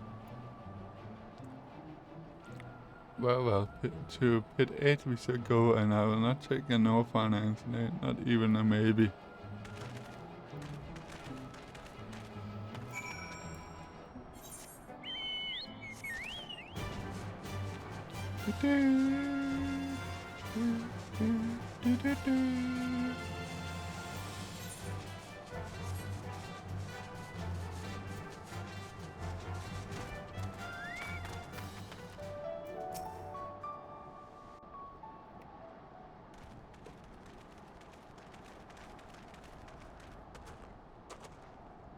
Well, it's you again.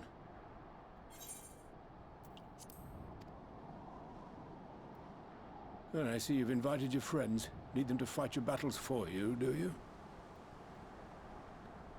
No, I didn't invite them, as it happens, though they are indeed my friends.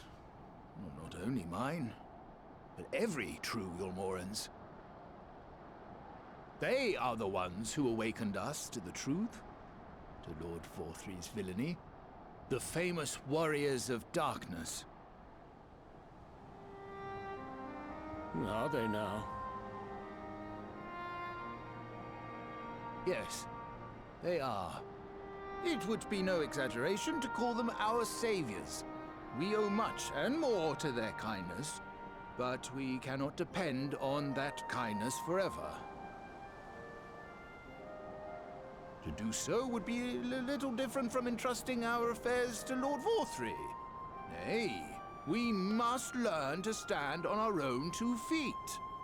And I would have them present to witness my attempt. Hear, hear, Master Chai. Your sentiments are admirable, yet admirable sentiments do not a nation make.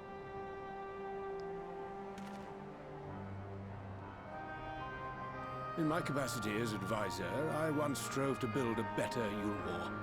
Gave honest counsel to my superiors, drafted laws for the benefit of one and all. But in time, my values fell out of favor. There was no need for them in this paradise Forthry was creating. And so I left my homeland behind. But you, Chai News, you were content to wallow in indolence under Vorthry's auspices. And so I cannot help but ask myself what manner of nation you intend to build.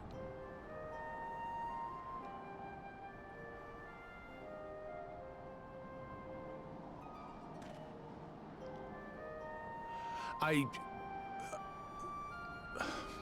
can offer no simple answer to that question.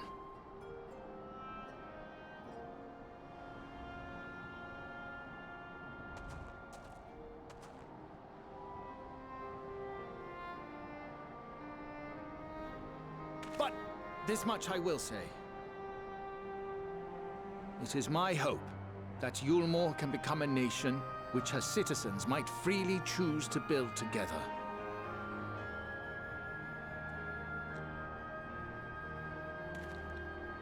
A great many people, myself included, flocked to Yulmore seeking sanctuary. The alternative being to live in fear and die in pain. It seemed an easy choice. And sanctuary we found. As much food and drink as we could ever want. Secured at the cost of the surrounding villages. Little wonder the people gathered at our doorstep, begging to work among the bonded. The free were blind to it all, of course. Content to, as you say, wallow in indolence. In ignorance. Were I mayor, I would first take stock of the city's resources and see that they were assigned equitably. Our days of reckless consumption are behind us. The distinction between free and bonded died with Vorthry. The needs of rich and poor alike must be considered if our nation is to survive. To which end I would take steps to secure channels for supplies, rekindle relations with nearby settlements, who re-establish industry, reach out to neighboring nations, and the list goes on and on.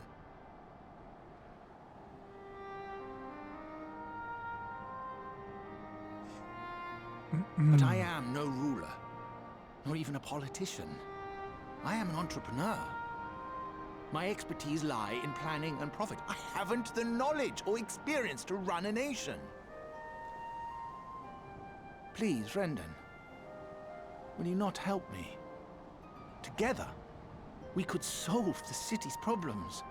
Build a Yulmore for the people.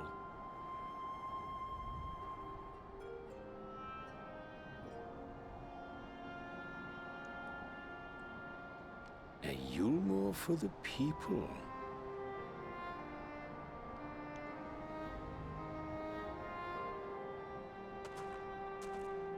I rather like the sound of that.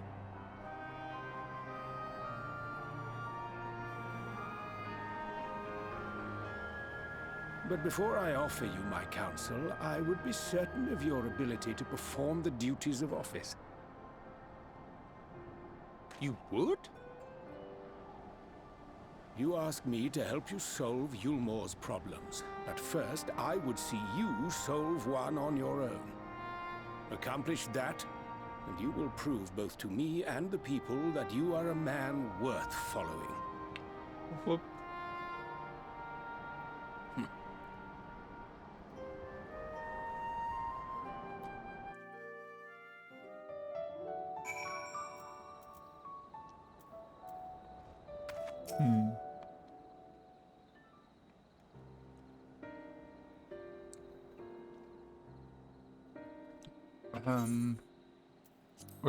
Right then, is there a particular issue you would have me resolve?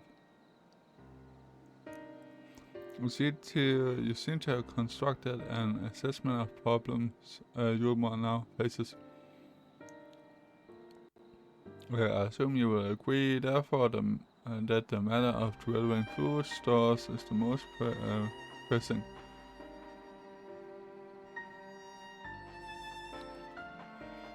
And yes, small being neither a desirable nor less sustainable option. I assume alternative foodstuffs are now required to fill the void. And A man who hungers is not like to contribute much to society, save violence, perhaps. So tell me, how do you propose to solve this problem? Give me a satisfactory answer and I'll consider offering you my counsel.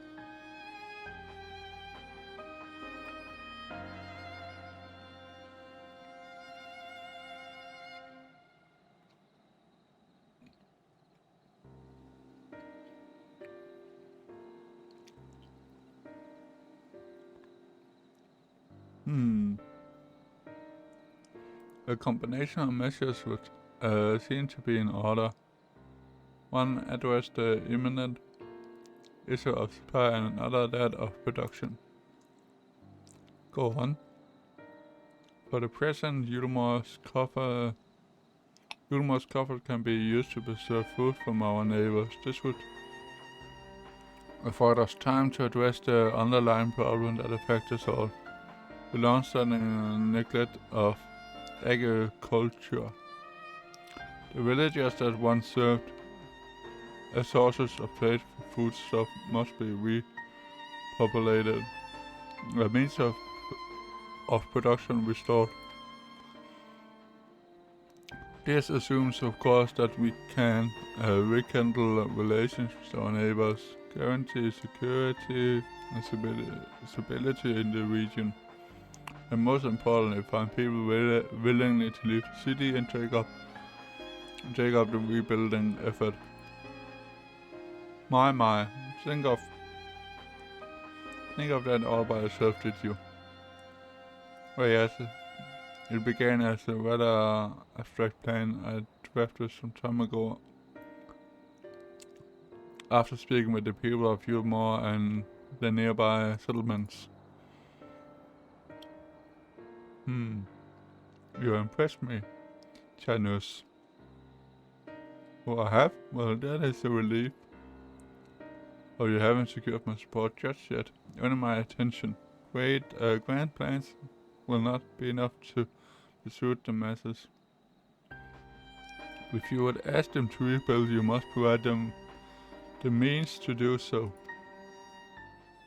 A fair point, Vinden, and one to which I have given much such thought. I propose the use of tellers to aid in the establishment and the maintenance of these settlements.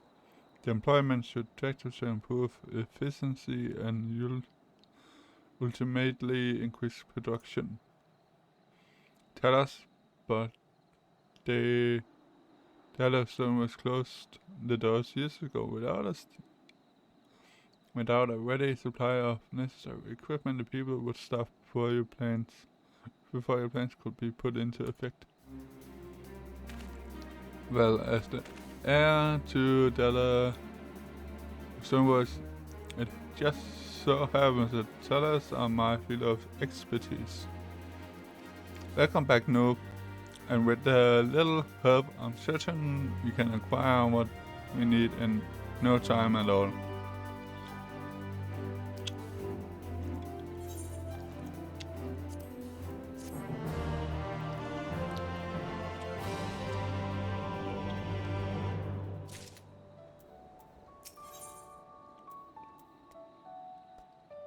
Fighting good hope.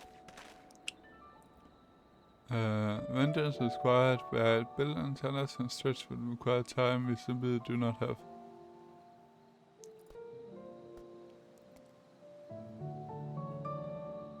Oh, just some, I'm not even sure what they are called in English. So, camel things? I'm not even sure what they're called, so...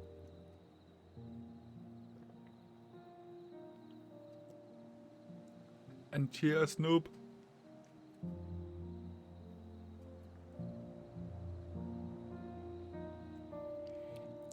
When is a building from Cotan which we do not...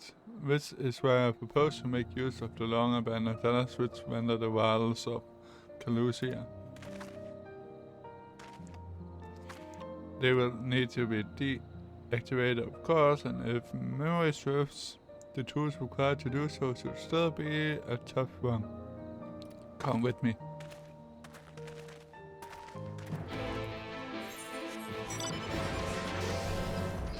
Whee!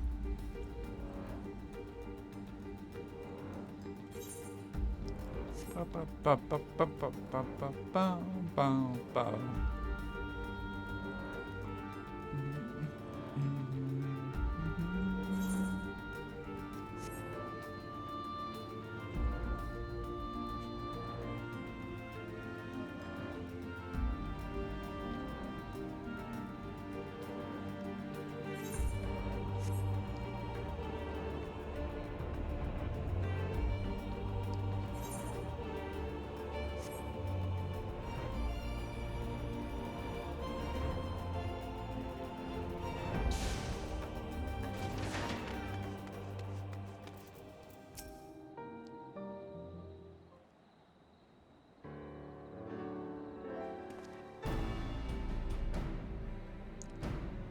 The old memory hasn't let me down. It just contains canisters filled with deathly potent salting powder, capable of halting a flow of Ada in a tellus. We need only get within throwing distance of one and let fly. Just disabling them without damaging them ingenious. An old trick or trade, nothing more. Once they disabled, it should be simple enough to. It should be a simple enough manner to get them to master you more. More intensive repairs can wait. Ordinarily, this is where I would ask you to run along and do the deed. But as I have said before, it's high time we learn to stand on our own 2 feet. Thankfully, drunk canisters is something even I should be able to manage. Come off it, Master Child. Even if the challenges aren't a threat, there's 101 other things out there waiting to make a meal of you.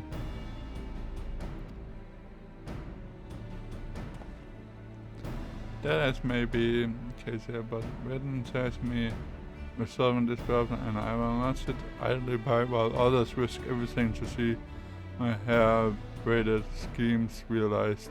Not this time. Which isn't to say the mere thoughts of it doesn't fill me with dread. Truth be told, can't feel my legs. If I'm to prove I'm a man worth following, I must lead by example. Sleep well, Misha, and thanks for the lurk and everything.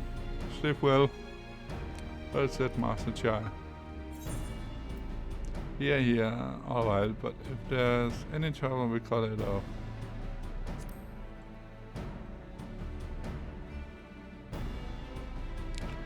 Yes, well, it should go without saying that I have no intention of dying for this. I always prefer living to see fruits of my labor. To make sure I do, I will require your aid, your help. It is as... Blame! How are you doing? I work as I would ask you to use my spyglass to look out for any beasts that would get in the way of my work. I will also need you to alert me when it is safe to subdue the tellers, understood? I'm doing well. How about you? I'm good as well. Good, then let's be off to the quick way to the north gate and see if we can't find a suitable vantage point for you.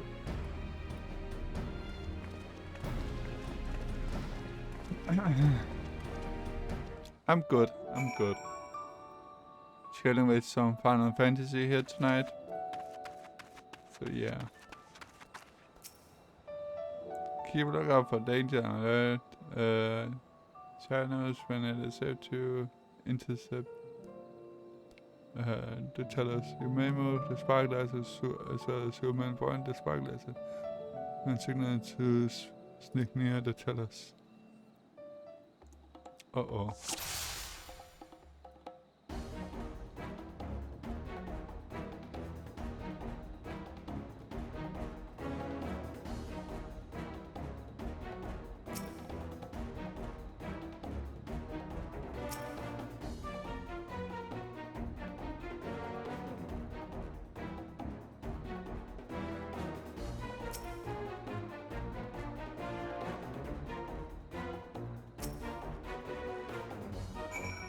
Yay!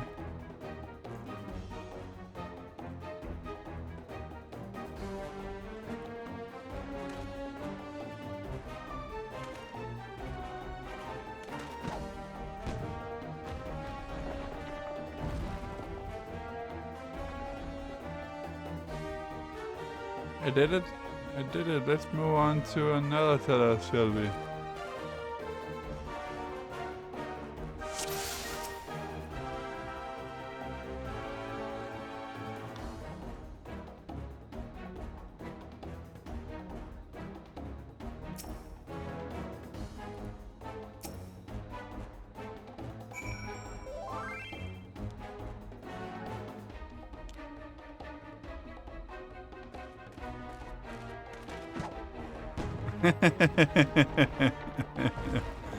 Yeah, probably. That is actually one of the legendary lords I haven't played as. Even when I had the first game. I believe I'm not getting. I do believe I'm getting hang of this.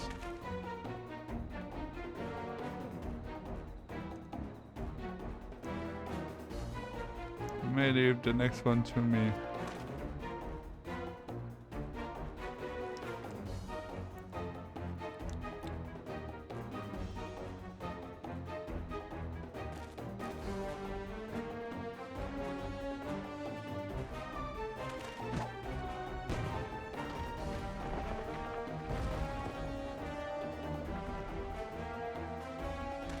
Ah, that should do it. Now we have all we need to proceed.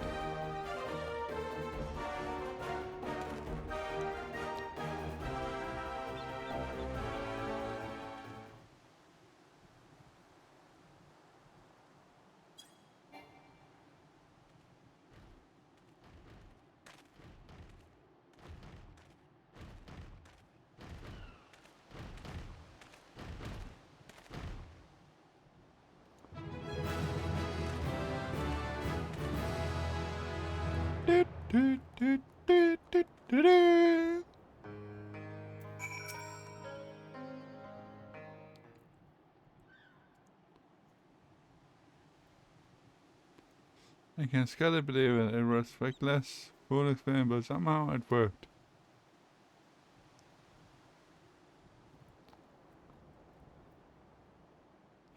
I did it. I did it.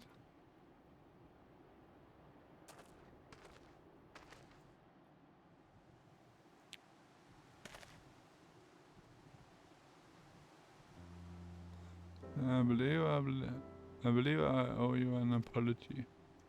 Your plan to replenish Yuma's food store shows forethought and sound judgment. What's more, it is plain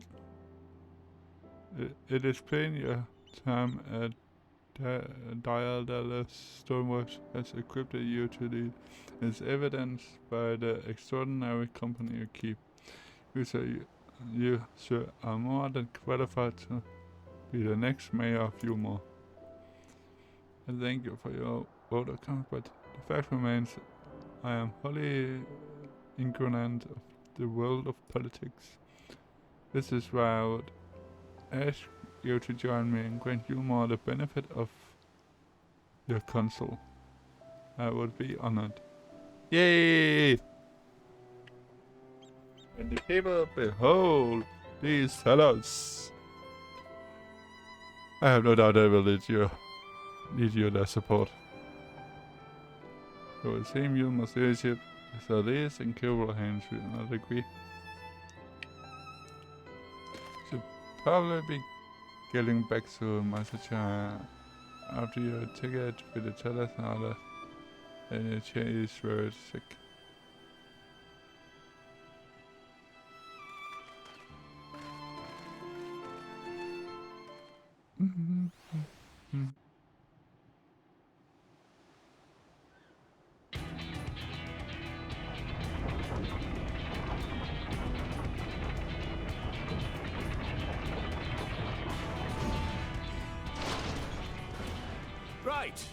Right then, form a line and make for Yulmore.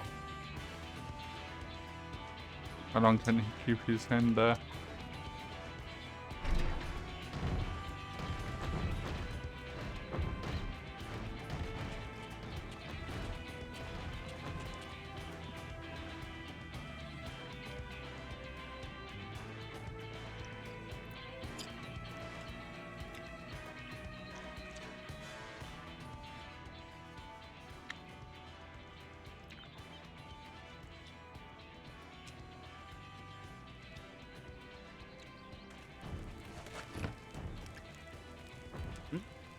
What's that noise?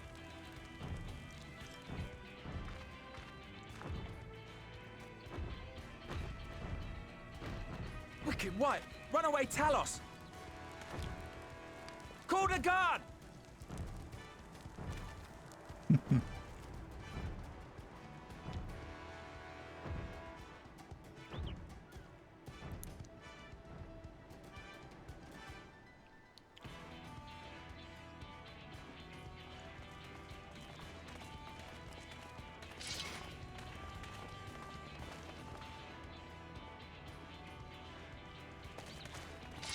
Stay back! All of you!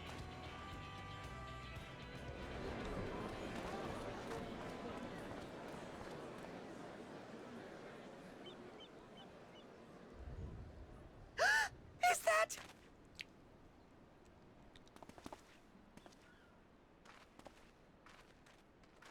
Darling, you're back.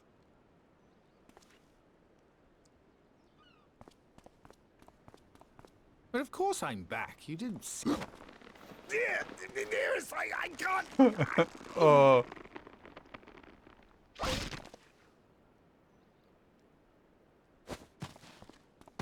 Oh, oh dear.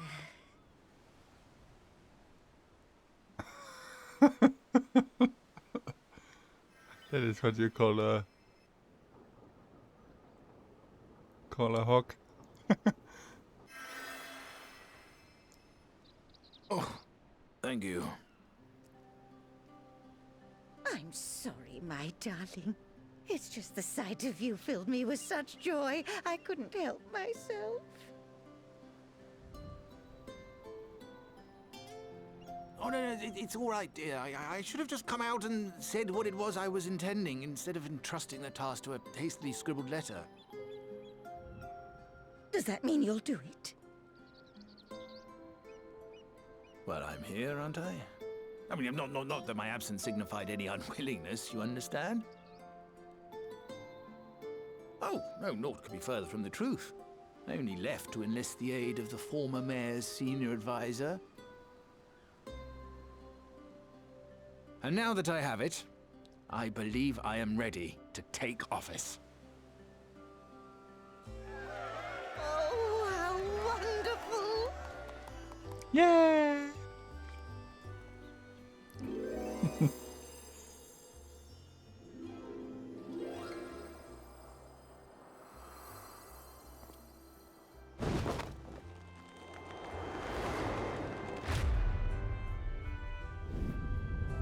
Dearest, please.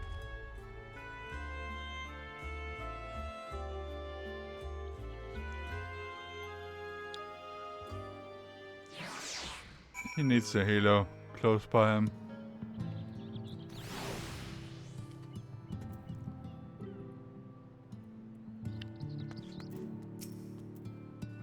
It was quite a reception. One Master Chai will struggle to forget.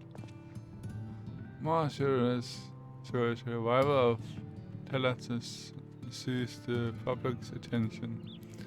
Once word has spread around Yuma, it will be much simpler to gather one and all, so that Master Chai can make his inquiry in Aquanal address.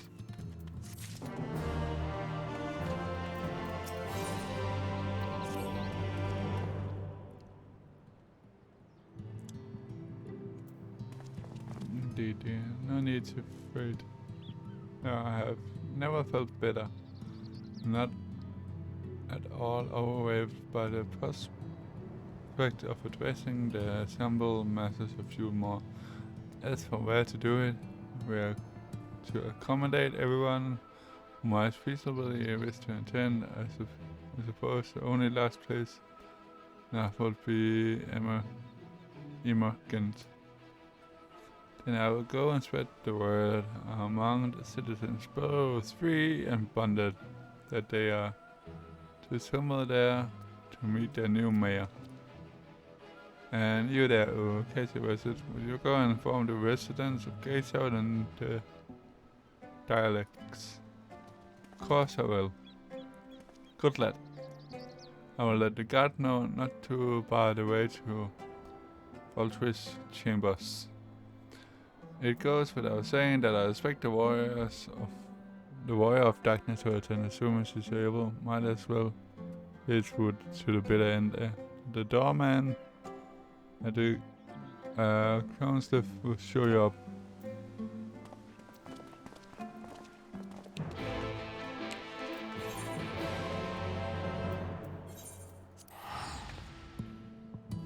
And teleport.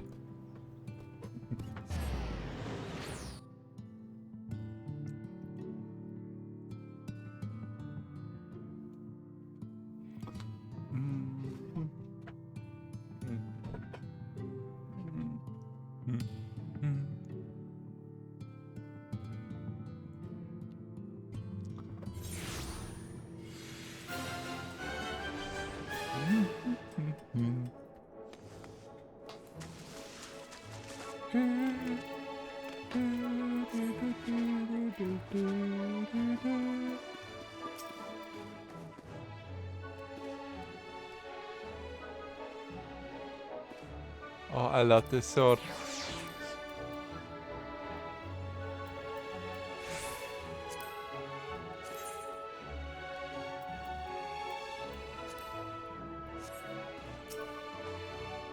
Yes, Master Jaya told us to respect you. The Eminent is always building up a peer of all his possessions, free and bound of citizens and non-citizens.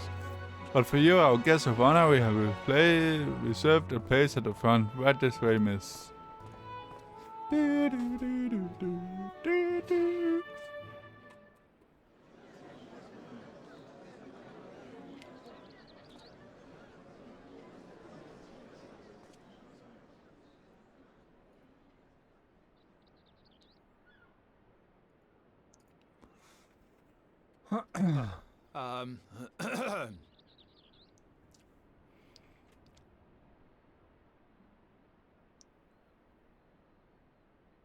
Go on, dear.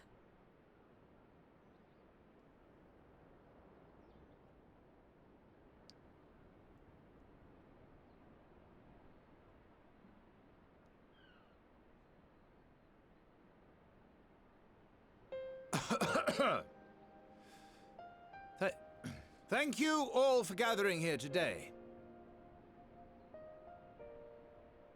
But before going any further, could I ask the free citizens of Yulmore to look around?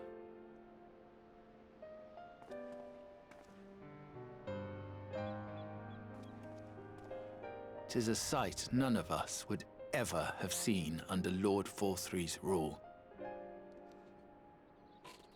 Not only do we stand in the familiar presence of those we once called the Bonded, but today we welcome the peoples of the Derelicts and Gate Town too. Today we welcome the Warriors of Darkness, come to bear witness to Yulmore's new beginning.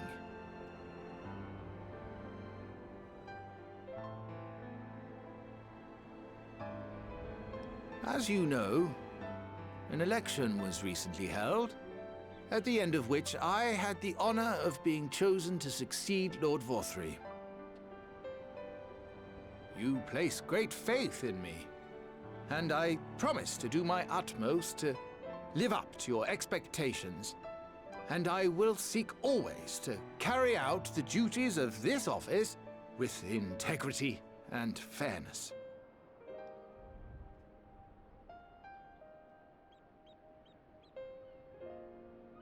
Always, I say, but not forever. Let it be known that I do not intend to hold this post indefinitely. I consider myself but an acting mayor, who will serve only for the interim, while Yulmore is reshaped according to a new set of values.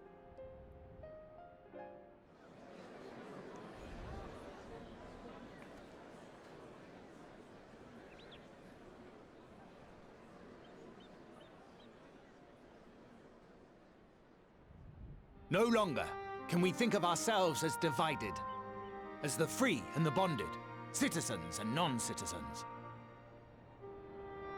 The systems put in place by Lord Vorthri must be undone. But even as we tear down the old, we must give thought to the new, to what manner of nation Yulmore should become. Whatever the answer may be, it cannot be decided by one man alone. And so I propose that an open forum be held, that we might all discuss how best to strive towards a better future. However, there can be no talk of the morrow unless we first address the issues of today.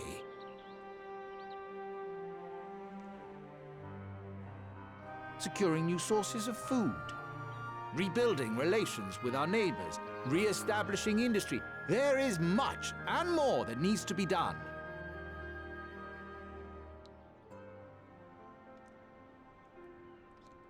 Too much for a mere man of business. And so I pledge instead to do everything in my power to ensure our city's security and stability while we all work together to see these problems solved. The road before us will not be easy, and I know full well how daunting the prospect of honest labor may seem to some of you. But we must accept the reality of our circumstances. We must move forward. We must. This much we owe to ourselves and to the brave heroes who risked their lives to bring back the night. Once we have shored up our city's foundations and regained some semblance of normality, let us reconvene to speak of the future. Until then, I humbly ask that you lend me and each other your strength for Yulmore!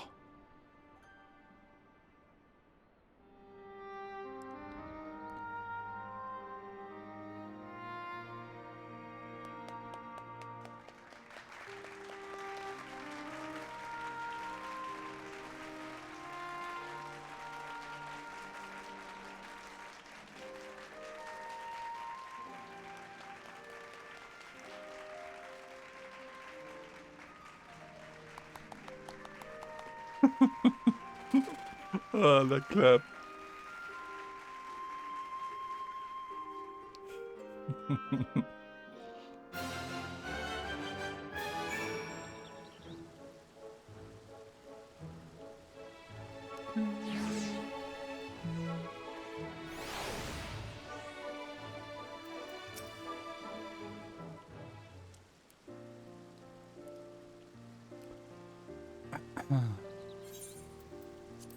That was a fine speech, Monsieur. I believe your words steered every soul in attendance. Set them to action. If I have learned anything from all of this, it is that change begins with the individual. It's but a matter of finding the strength to take the first step. As even my fellow Yulmorans can, it shall be my honor and privilege to help them walk this road we have chosen. But we must not forget the individuals who made all of these changes possible.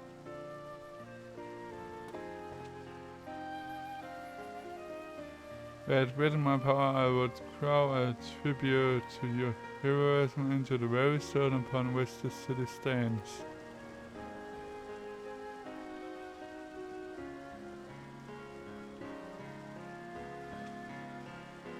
had to change the subject, darling, but now that you have officially taken office, you given any thought to your mayorly seat?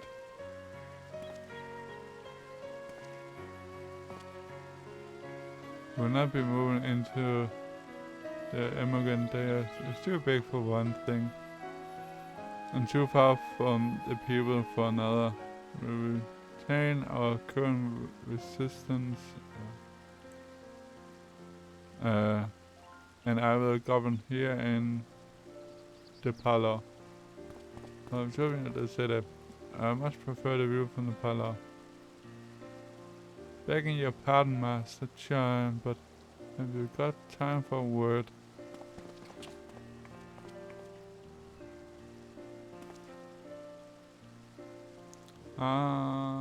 Yes, of course. Entrin, bit. Entrin, yeah, that's me. I like your speech, but there's folk outside these walls that don't even have enough food to last till tomorrow, and more who's counting the crumbs. If you have a plan to change that, I want to help the things in motion. Then we have much to discuss. No sooner do I take office than my work begins in earnest. I suppose I brought it upon myself. Thank you again for your help. I hope to see you again before long.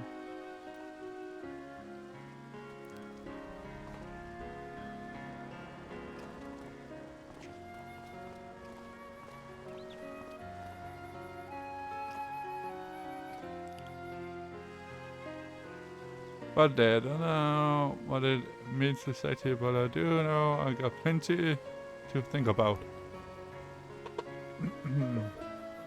Since we all have a great deal to consider, I had resolved to remain here until such time as Yulmar's future was secure, but it is clear to me that the city is in capable hands. Yay! I have every confidence they will find a way, and I believe it is time we went on ours.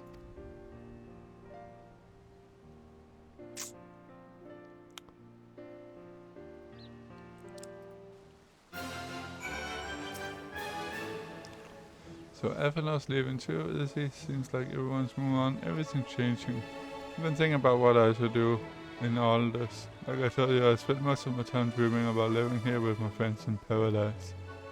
That paradise is gone, but something's better's taking its place, and I reckon I want to be a part of it. This Yulmar for the people much has been going on about ain't gonna be the ship after all. Not that I'm much of a builder. Me and my friends will find a way to make a difference too.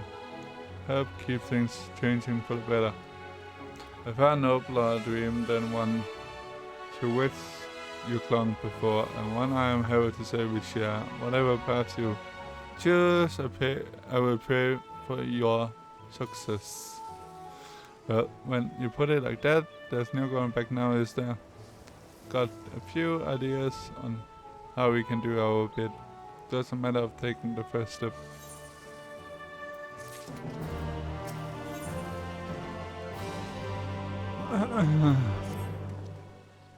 Truly, to see cars see us as inspired by our action, inspiring it's in itself. Yet, however much I may wish to stay and see what comes of his efforts here in Yulmar, we have matters of our own to attend to. Come, we should return to the crystal tower. Perhaps in Bingling's studies have gone through it in our absence.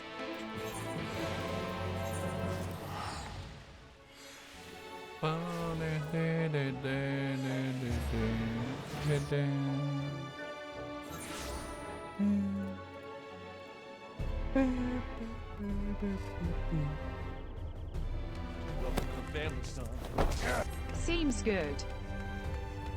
Thanks for the 27 months resubs. How are you, Double D?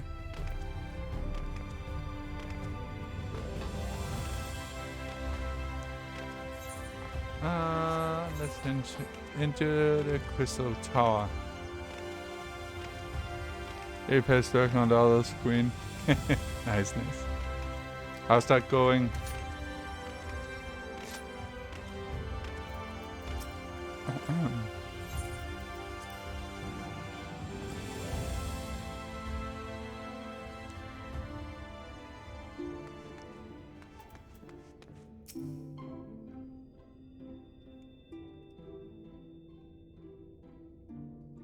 Welcome back.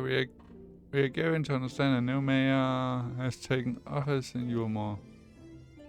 Indeed, our good friend Master Chai was elected by popular vote, and after some considerable soul searching, chose to accept the post. It is a shame you weren't able to attend his incredible speech, so I have no doubt you will see more of him in the future. But tell me, how fared you in preparing the wide Arak site? Our work did not proceed quite as expected. In your absence, we had a frank discussion on the principle of soul transference and concluded at length that wide Arak site was ill-suited for our purposes. But you and did you not say that compared to the magic sword of an Asian, the stone could house one of ours with ease? That I did, and armed as we are with Luke's invulnerable insight, it would indeed prove a trifling matter, were we to regret the invulnerable link, twist mind and soul. A link which would we did belated realize, but be weakened most personally in the progress of renewing our soul's dormant, as our Sid doth require. This the setting of these fleshly simulacra, and the surfeit of Aether is compromised them would in all likelihood deprive us of our psyches as well. It would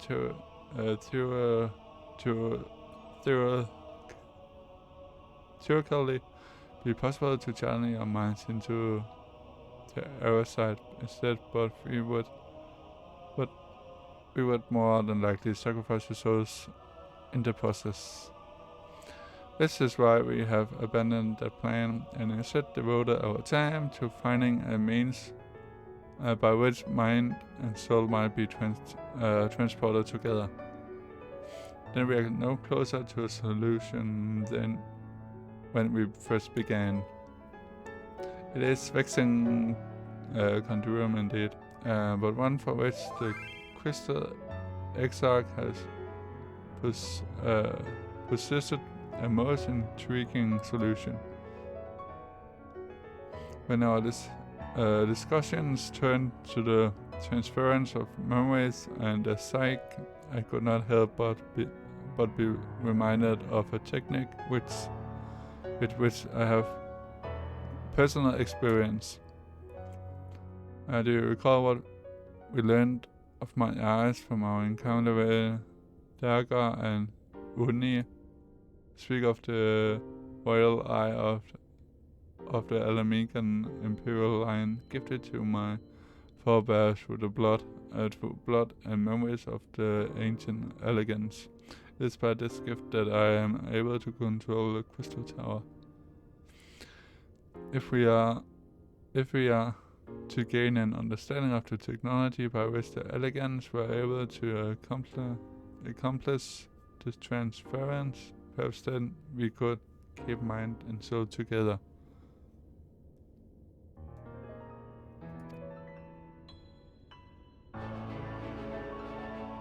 Elegant.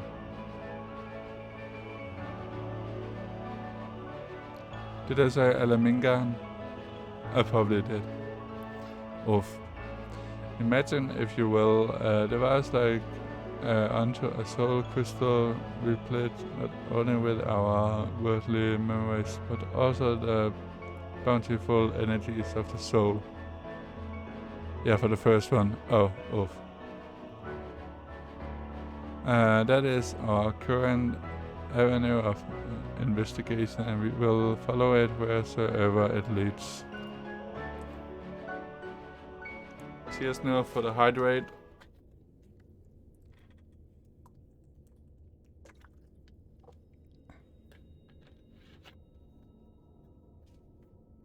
Well, yeah, that's engaged. I think it's best that return to the source and inform Creel and others of our findings.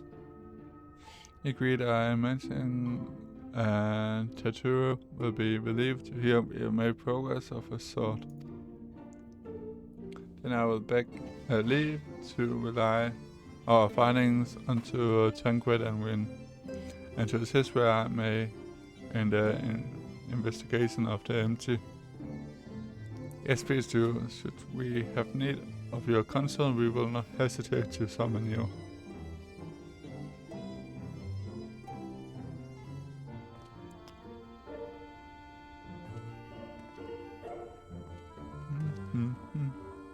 Give our regards to Tattoo, don't you?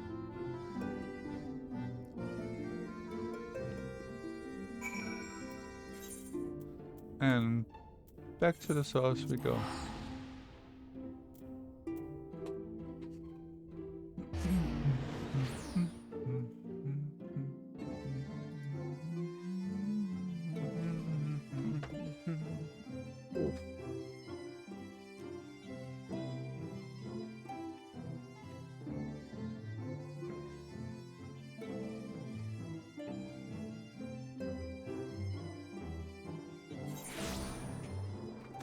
Okay, let's head inside the building and talk to Taru.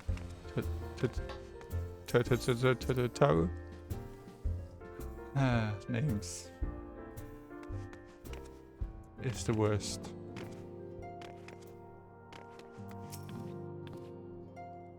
You're back. How did everything go in the first? Well, wait, don't tell me. Garlean will be here shortly and she will want to hear too. She's just tending to the others, the bodies I mean. Guys, I don't think I will ever get used to saying that. Anyway, you can tell us everything the moment she gets here. Upon speaking with Tetsuo, several cutscenes will play in sequence. It is recommended that you set aside sufficient time to view the scenes in their entirety. Yes. Oof.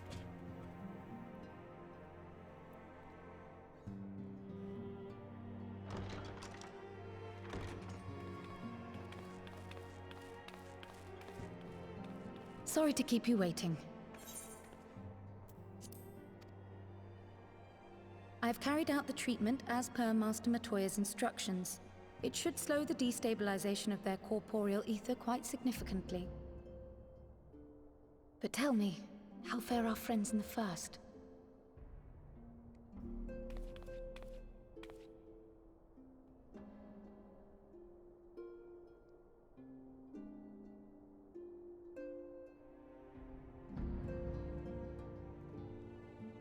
So this Becklug's the first to lead an authority on soulcraft, are they? Sounds promising. And Eorzea proffered solution of white auracite is rather ingenious now that I think of it. Well, while they press on with their preparations, you may rest assured we will continue to do our part here.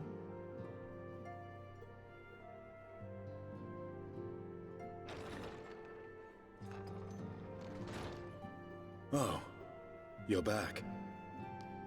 Estinian.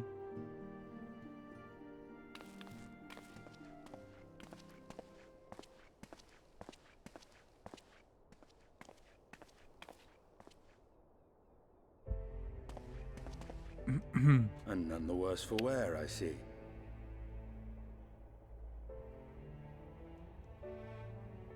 Estinian! Oh, thank the gods! We've been worried sick. Did you lose your link pearl or something? The situation in Garlemald has become more complicated. I was making my escape from the capital when I ran into one of yours, Riol. He thought it best we come straight here. More complicated how? Where to begin? After entering the Empire via Razat Han, I went about my mission of investigating Black Rose. It was then, inside a provincial factory, that I encountered the one who styles himself Shadow Hunter, Gaius Baelsar. Our goals being apparently aligned, we joined forces and ventured on into the heart of the capital, to the very Imperial Palace itself.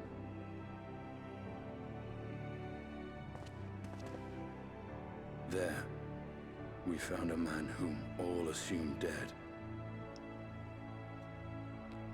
Oh.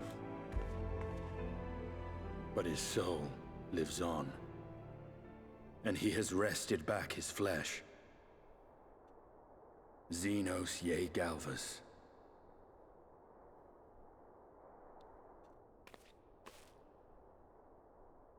Nor did the surprises end there, for no sooner had we arrived than he murdered his sire in cold blood. The Emperor is dead. This sent Gaius into a rage, and he charged in, blade drawn.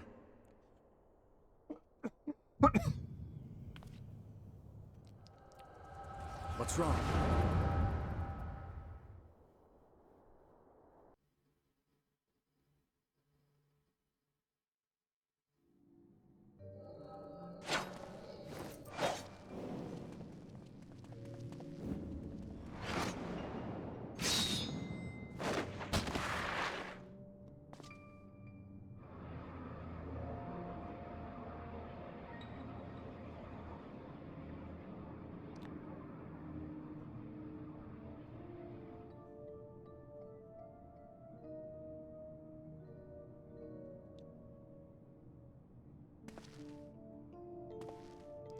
Nee, definitely will not come easily to that thing.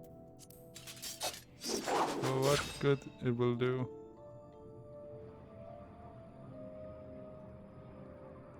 Black Wolf and the Eorzea Dragoon. I suppose this might suffice.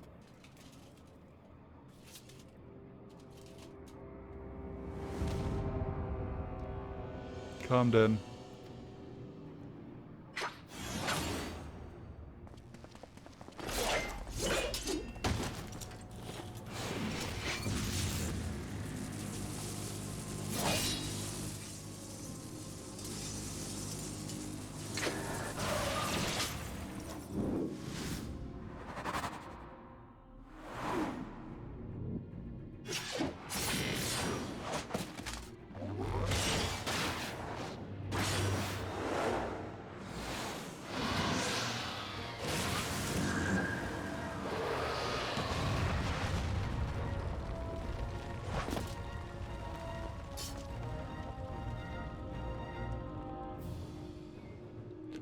And a simple place of one stone fish.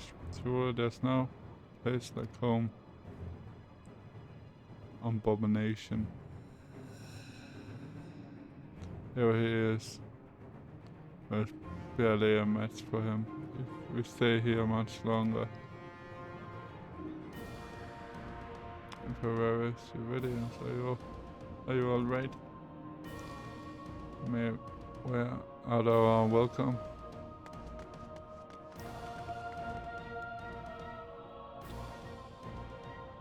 Radiance, no.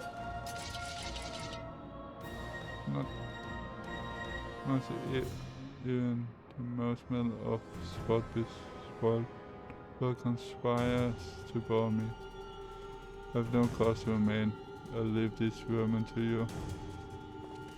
She knows!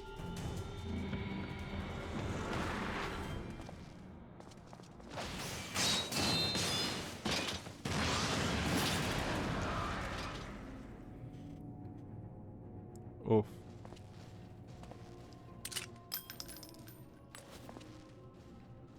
Just one.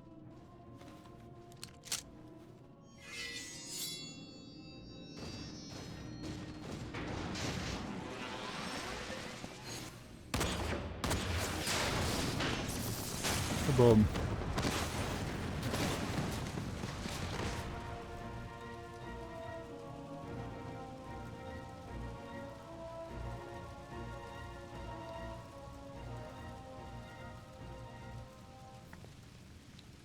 Radiance.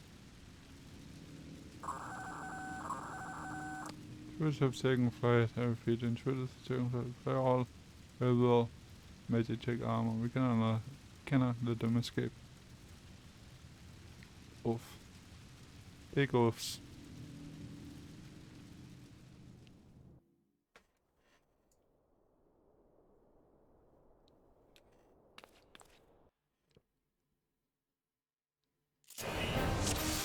Uh-oh.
Andy, nope.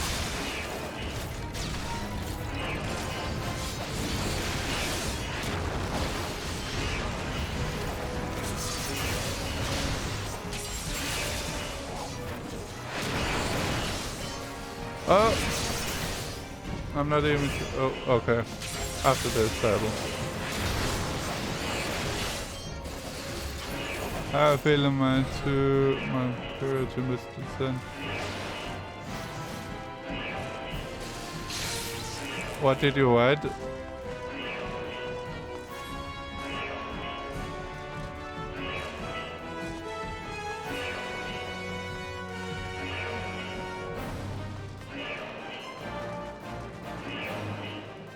Oh. Oof.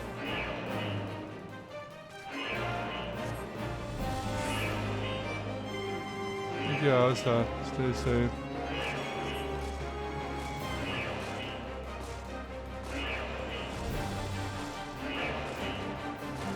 Yeah, it sounds like it is.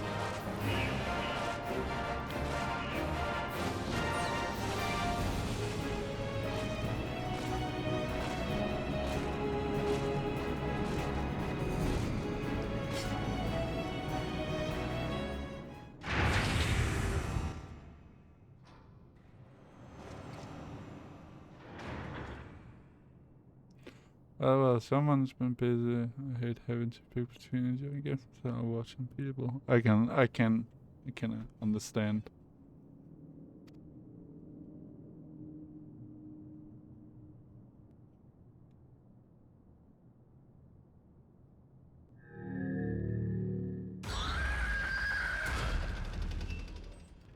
Oh.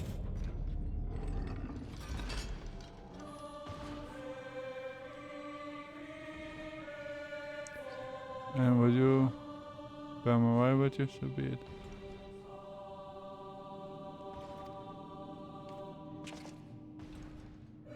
Come in and leave me your strain.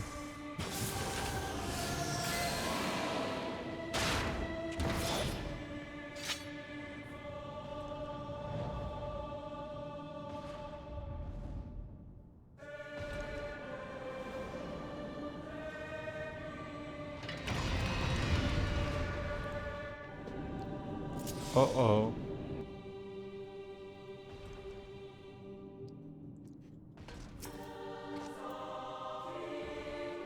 As a person of demonstrate its HP.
Uh-oh.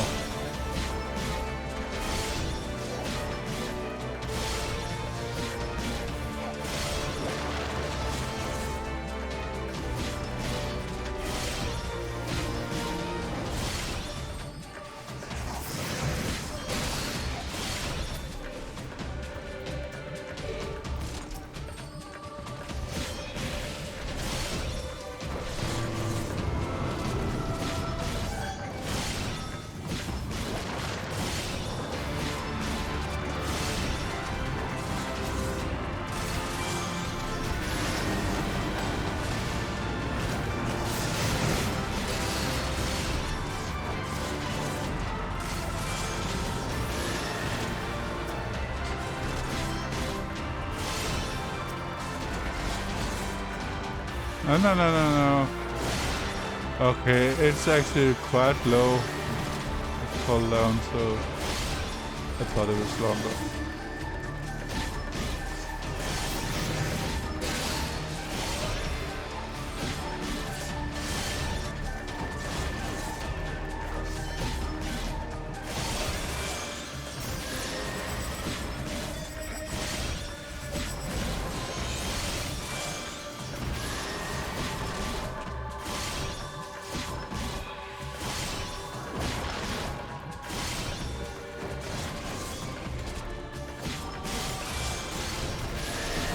Oh, I actually didn't see it was off.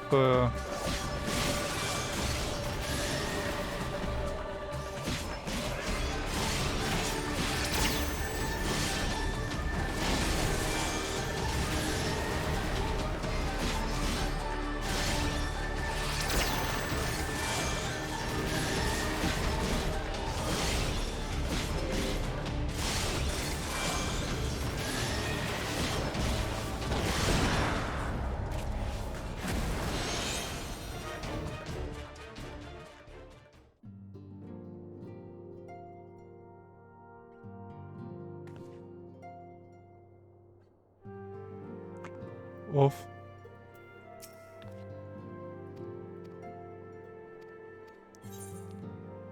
Yeah, big F's in the chat.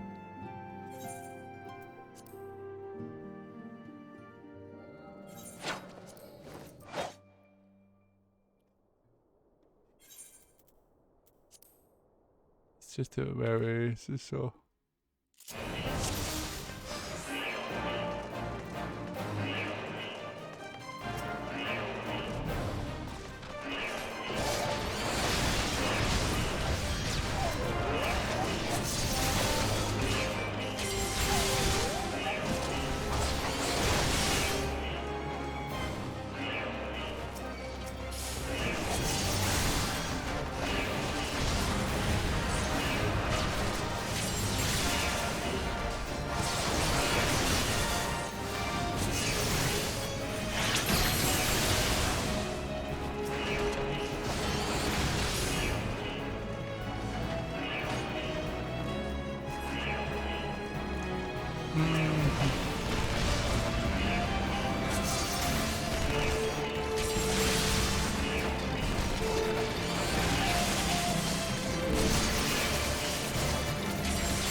Is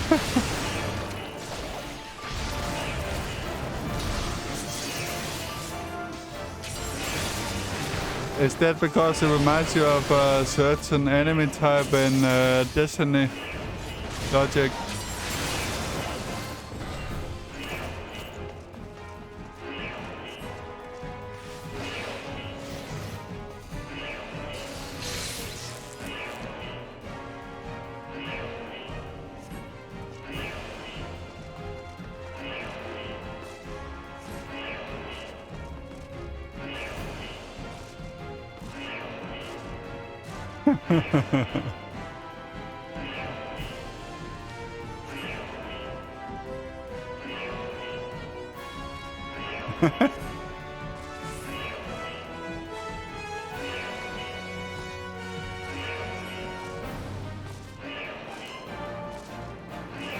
That's what she said.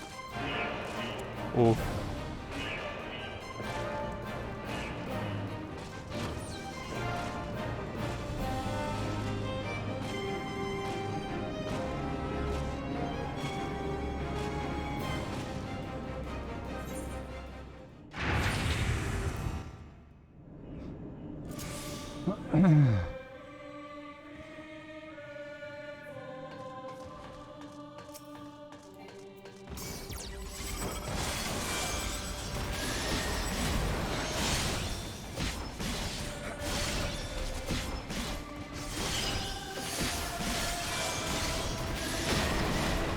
Very noob.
Taste my lungs.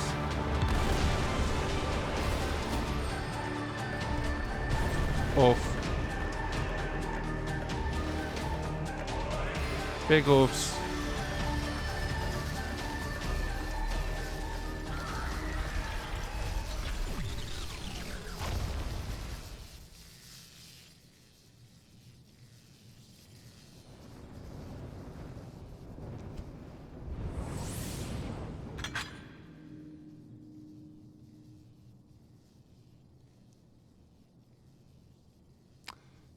Garlands and Machina. Now, where are you? Where is he?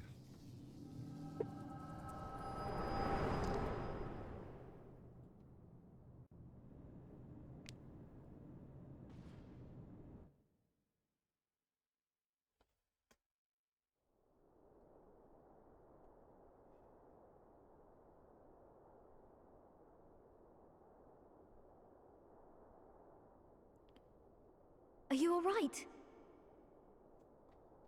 No?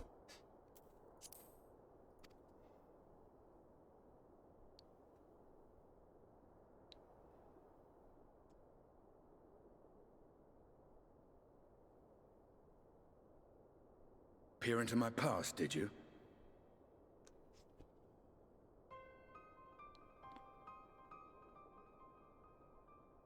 Well, I didn't quite relive the experience as you did, but I bore witness to it all. I'm still not sure what I think of this gift of yours, but no matter. Our confrontation was cut short when the Imperial Guard arrived. It was then that Xenos took his leave, citing boredom. To think their research into the Echo could bear such fruit. Escaping death, jumping from one body to the next, and returning to his own after all this time. He is an Ascian in all but name.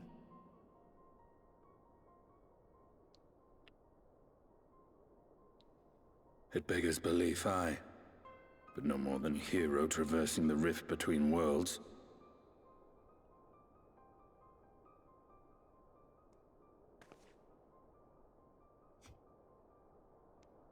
My concerns are far more prosaic.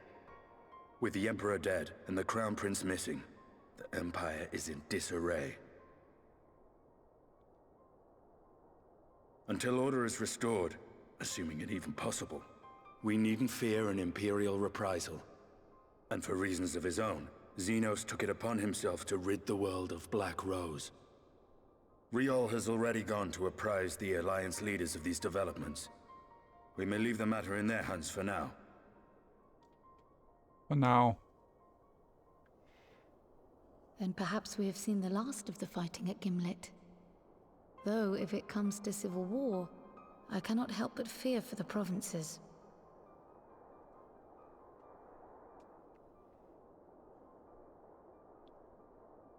Ah, I'd nearly forgotten to ask. What became of Gaius? Did he not escape with you? That he did, but we parted ways shortly after leaving Garlemald. He claimed another threat had arisen which demanded his attention.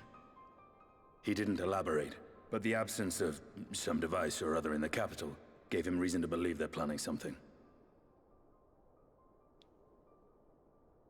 Lest you worry, I believe he has well and truly shed the Black Wolf's pelt. Conquest is no longer his objective. We may safely leave him to his own devices. Well, it's nice to have one less foe to worry about, even if we do have a mysterious new threat to look out for instead. Speaking of which, I'll see that Riol and our shinobi are made aware. Though we still know next to nothing, it can't hurt to be vigilant.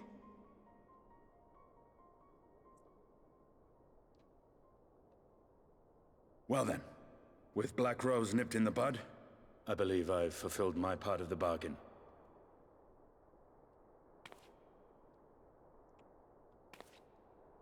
That's true, but with the Archon still slumbering away, we were hoping you might agree to stay with us for a little bit longer.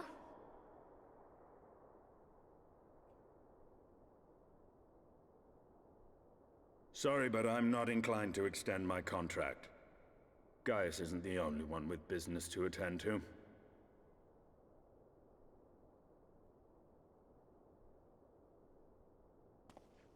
Thank you for your help then, Estinian. I see why Alphino admires you so.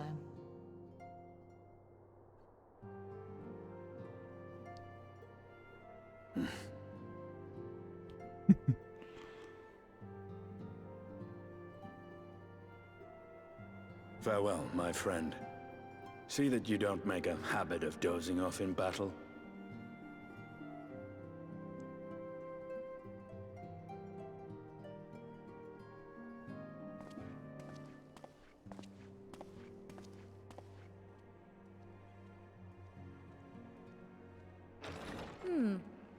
I suppose we should all be getting on then. As ever, we will see to the Archon's needs. In the meantime, why not get some rest? You've more than earned it. Go on.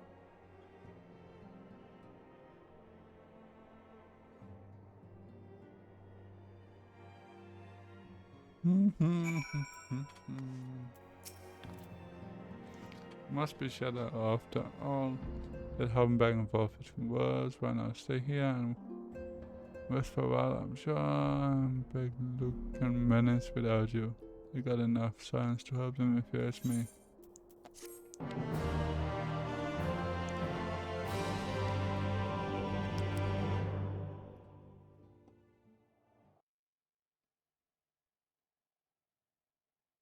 Meanwhile in Garlean.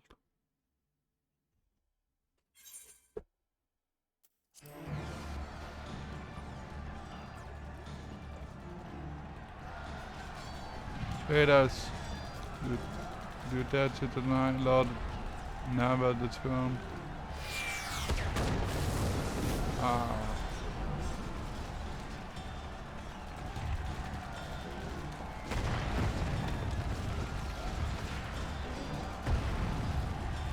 But before this day is done, victory shall be ours.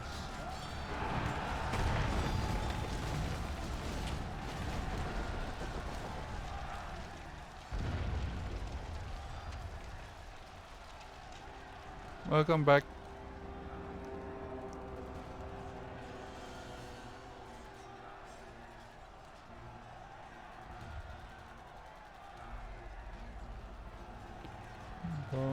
Boring. Do you think I find it amusing that dogs leading cattle to the slaughterhouse?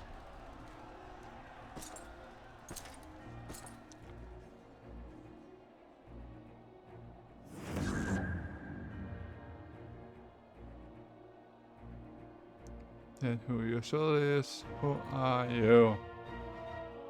Your worst nightmare.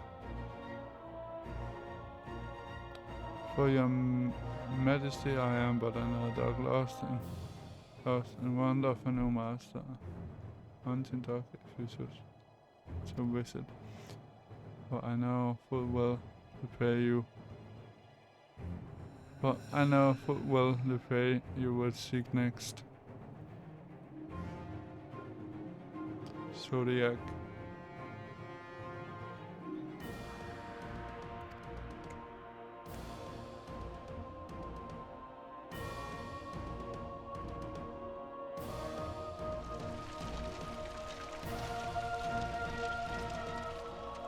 Whee!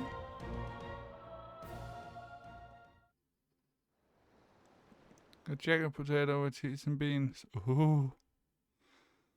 Meanwhile, you're more in the forest.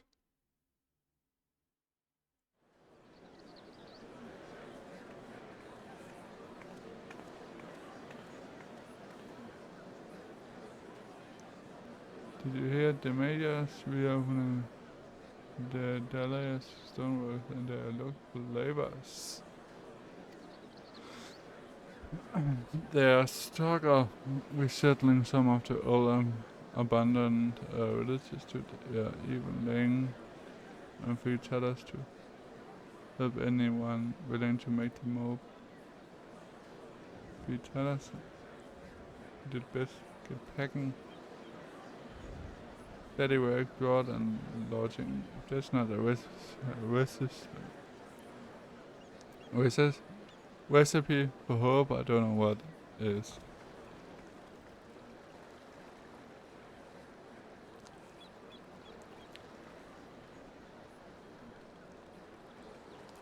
Hope.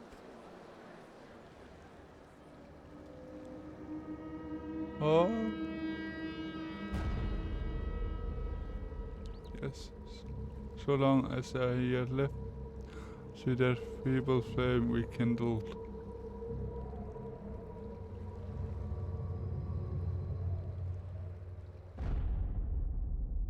Oh, it's my destiny to see how it's being fulfilled. Oh.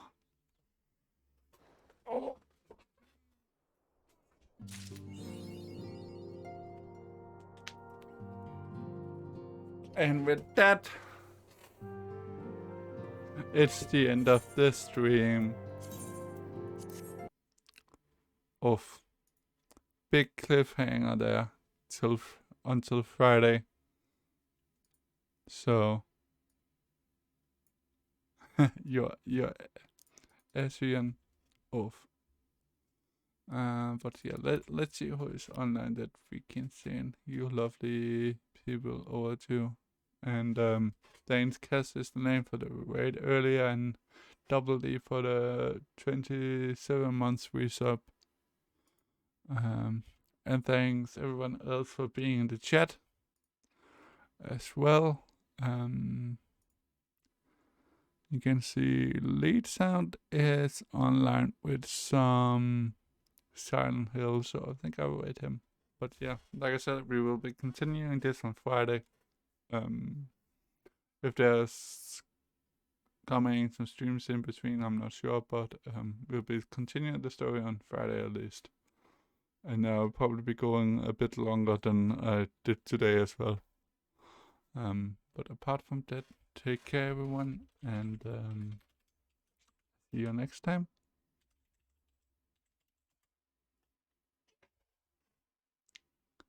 Farewell, everyone.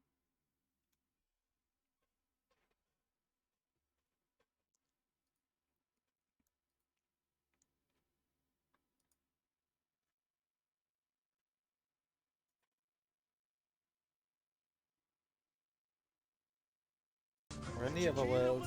Yo, Slandy with the raid. How's it going, dude?